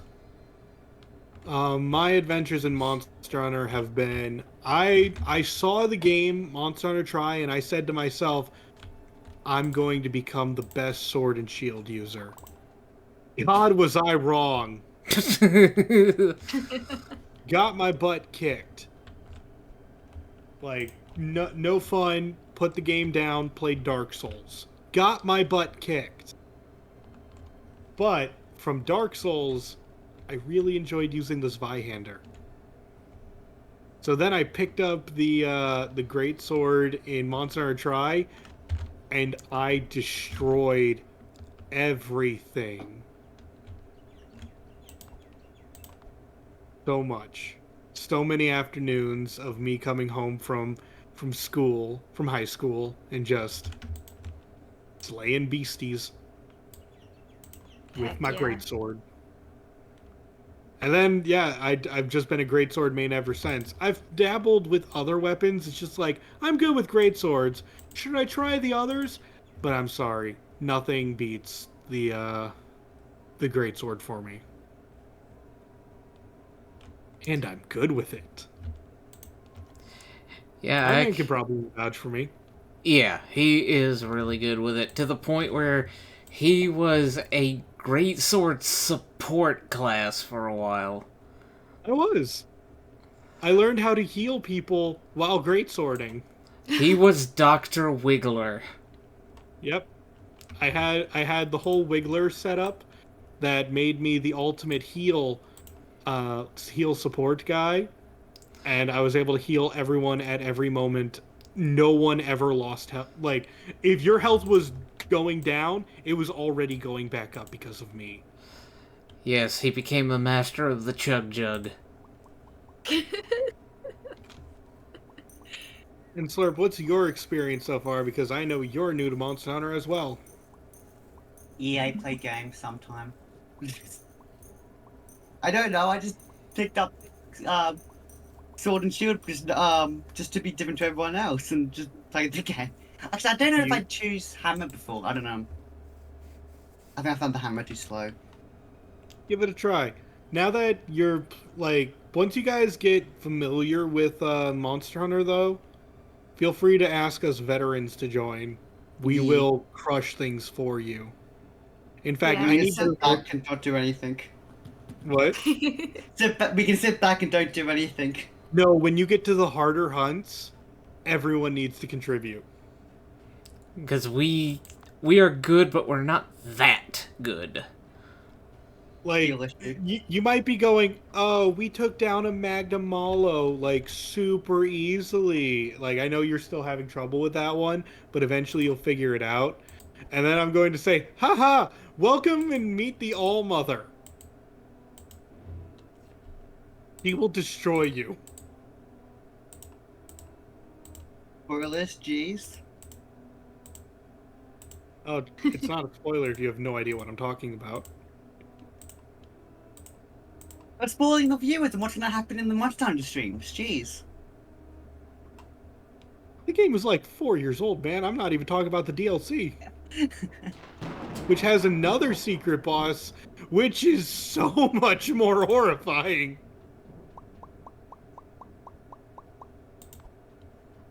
God, that thing scares me. We'll get around to playing it eventually, hopefully, because it was so Maybe much get back. fun. Yeah. Although I do mean, if you guys want to get back into it, just feel free to invite any of us. Kusha, myself, Artman, Brad, we're all like, you ask us to hunt, we will pick up our weapons and go, kill, kill, kill. And then you go, no, I actually need it captured. Cap, cap, cap. Mm-hmm.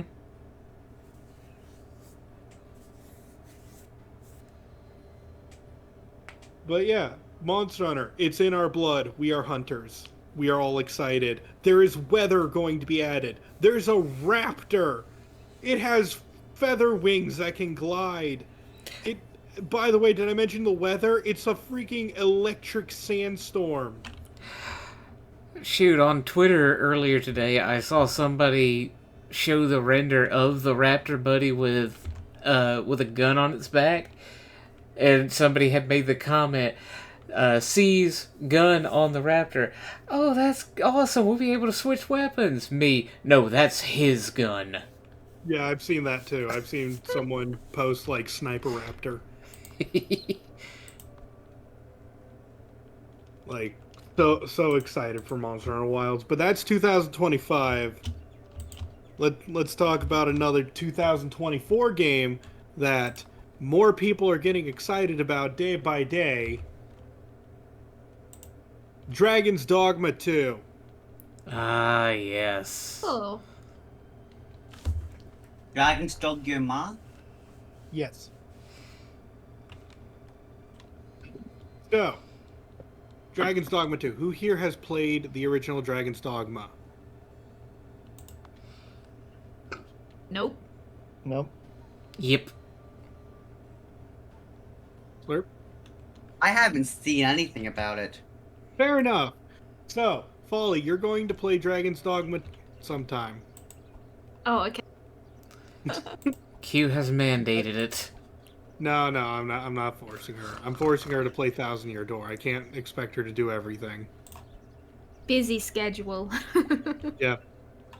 She Yeah, also but still needs to be Pikmin and Digimon yeah. and Monster Hunter. She's got a list. But Check it twice. Dragon's Dogma, they are really pushing for people to buy it because of how low the price of the game is getting on Steam. Oh yeah, it's one of those like $5 ones when it goes on sale, isn't it? Yes. Hell They're yeah, trying I to- love. I don't know if it is right now because it's no longer the fall sale. But when the winter sale comes up, look for it. It's going to be a game where imagine a gameplay similar to that of Monster Hunter, made by Capcom as well. But it's a whole fantasy world with magic and the undead and horrors beyond your imagination and dragons, like actual dragons, not whatever the heck Monster Hunter is. Funny guys. Yep. But it's a rather difficult game, but it's fun. I like to be, again, big guy hitting thing with bigger weapon. Also, it like you can, because it actually has magic in it, the game you can summon tornadoes and meteors if you're a sorcerer. And it devastates the landscape. But that being said, Dragon's Dogma 2 is coming out, and it's basically saying, hey guys, you know Dragon's Dogma? Forget it. This is going to be better. And they're showing off new weapons. Bosses larger than anything you've thought of.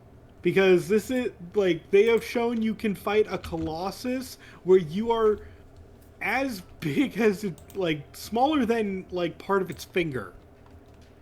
Oh, You have to like climb all over it or shoot arrows or magical blasts, try to break its weak points, and then it showed it destroying a bridge.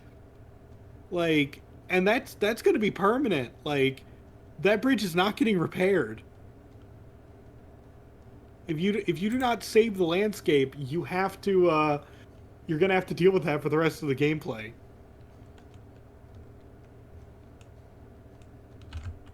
And it's going to be massive and important, and I love it. I am excited for the new classes. They showed one new class where you are a mystic spear holder, where you can make clones of yourself as you fight. Oh Which yeah, is just so cool. that combines two of my favorite kinds of combat: pole Clones and arms. spears. Huh? Clones and spears. Yeah.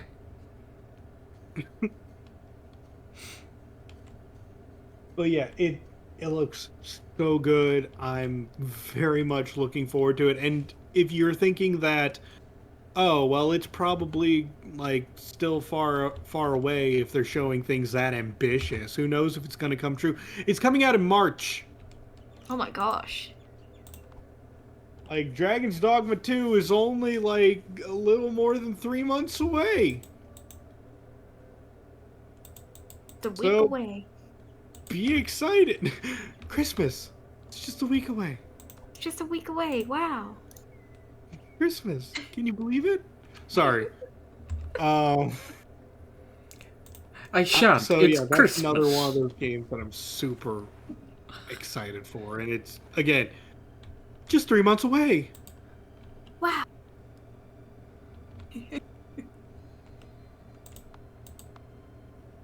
Otherwise, the last game that I'm most excited for, and yes, I saved the best for last, is anyone else got something to say before I say my most excited one? Because I've already said it before. Nope. No, I got nothing to Go add. for it.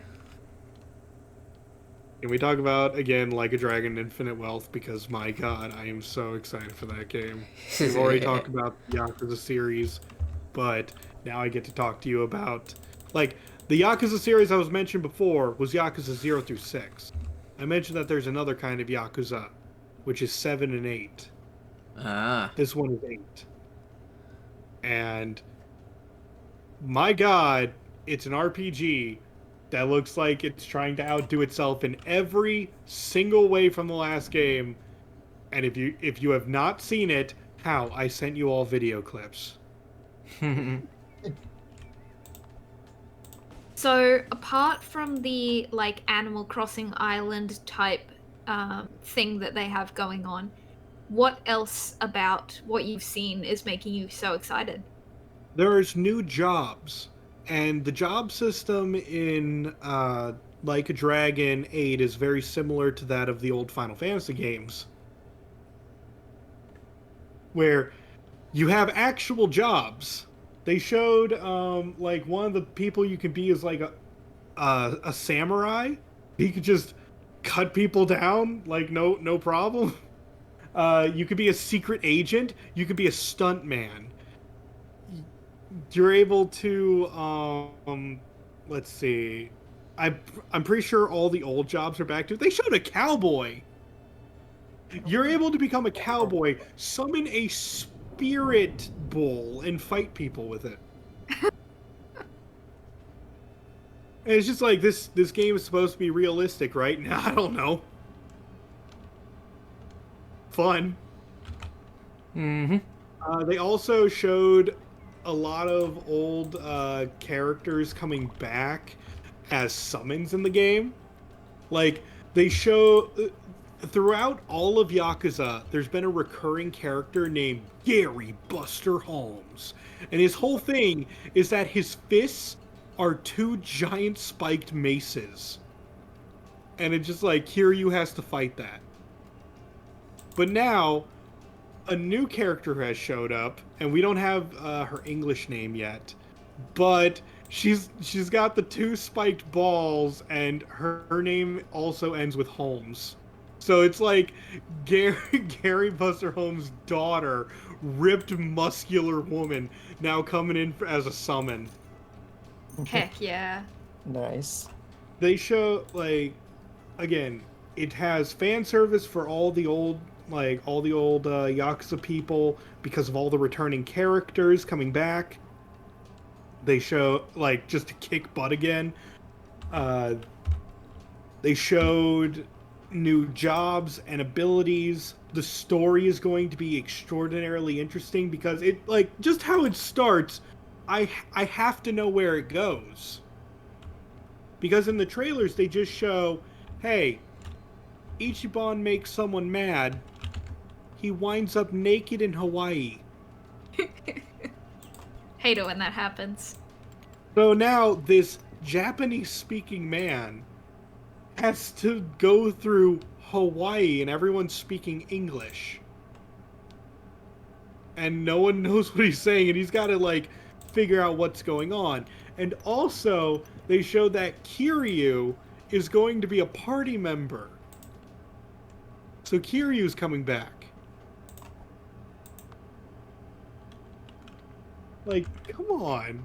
The two heroes getting together and beating up bad guys? It's like, yes, please, more of that. Yeah. But yeah, I'm so excited for that one because it's just everything I loved about Like a Dragon, like Yakuza Like a Dragon, not the other Like a Dragon. God, this naming sucks. It's gonna be like Yakuza Like a Dragon, except better in every way. And that's not gonna say that Like a Dragon wasn't good. It was amazing. But this promises to basically be better without saying it's going to be better. The dev team also have stated this is the largest game they have ever made. Ever. Ooh, that's exciting. And like they said, we thought the last game was big because we made the overall we made the playtime around 80 hours and packed it full of content. Now we have even more content than before, except the area is going to be bigger and it's roughly going to be over 100 hours. Oh boy. And I'm like, more Yakuza goodness, please. Please, more. Gib. So yeah, whether you're excited for playing the old Yakuza and seeing where the series started, or, I mean, I convinced Max's husband that he should probably check out the... He's probably going to skip just to 8, because he found out the main character, Ichiban that is addicted to Dragon Quest. That's his only reason. Good for him. But I've rambled enough. If I have not convinced you yet, I recommend looking at trailers. Overall, what did you guys think of our little event? Did you have fun? Were we entertaining? I had a great time. It was good. Do you guys think we might Yes. do podcasts again in the future if we come up with other topics to talk about, or maybe do this again next year? Yeah. Sounds like a Yeah, good heck idea. Okay.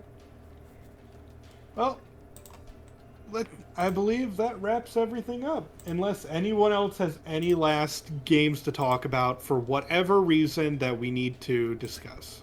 I have one. Go for it. They re-released Tales of Symphonia this year, right? That's unfortunate. Yeah. Like I wanted to play that game, but I heard like that it wasn't good, like this port. So I was just like, oh, I guess I'm not playing this game I really wanted to play.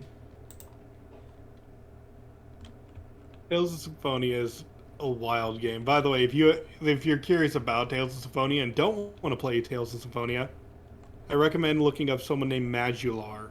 He made a great video on it.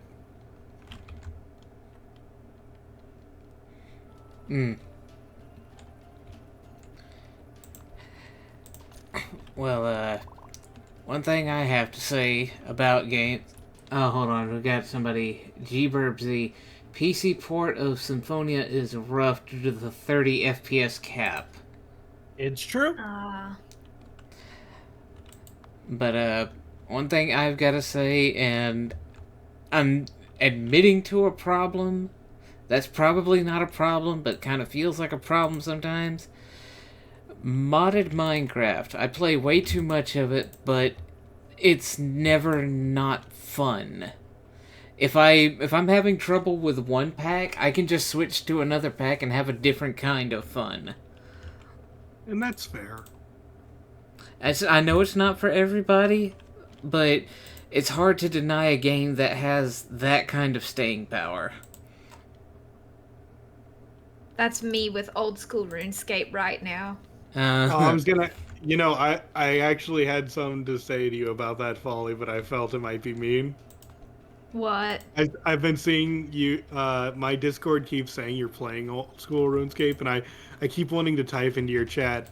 So, old school RuneScape streams when? Okay. I might actually stream tomorrow. Or at least sometime during this week. Hey, I'm looking forward Fair to that. enough. I'll probably just be lurking then. Okay, awesome. But yeah, old school RuneScape used to be my jam 20 years ago. Yeah. 20 years ago. Yes, 20 years ago, back when I had all my teeth. Oh my goodness. How'd you suddenly lose your teeth? Wisdom teeth had to be removed. Understandable. Meanwhile, I was more into it when I was in college. So, yeah, that was not quite 20. I would say roughly... give me a second. About 17 years ago from my point of view. Yeah, I played it when I was in middle school. Back when it was called RuneScape 2. 2? Yeah. Oh yeah, because there was like an even older version before what is now old school RuneScape, wasn't there? Yeah, but old school RuneScape is RuneScape 2. Oh yeah.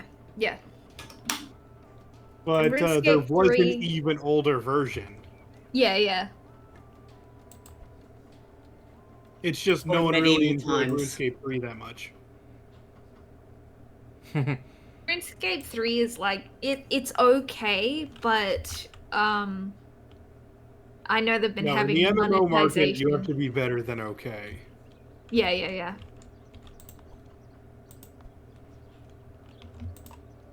But old school RuneScape is definitely a force to be respected. It's a chill time, no matter what you're doing. Unless we're talking about the whole mob scene that game had. You guys remember that? Where they used to have, like, they legit developed their own mafia? Let's A see. Yakuza, if you will.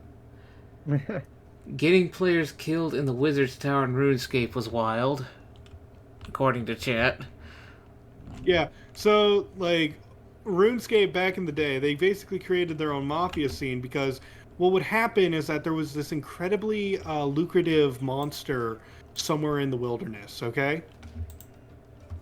So players would kill the ridiculously powerful monster, but when they tried to leave, they would be killed by other players.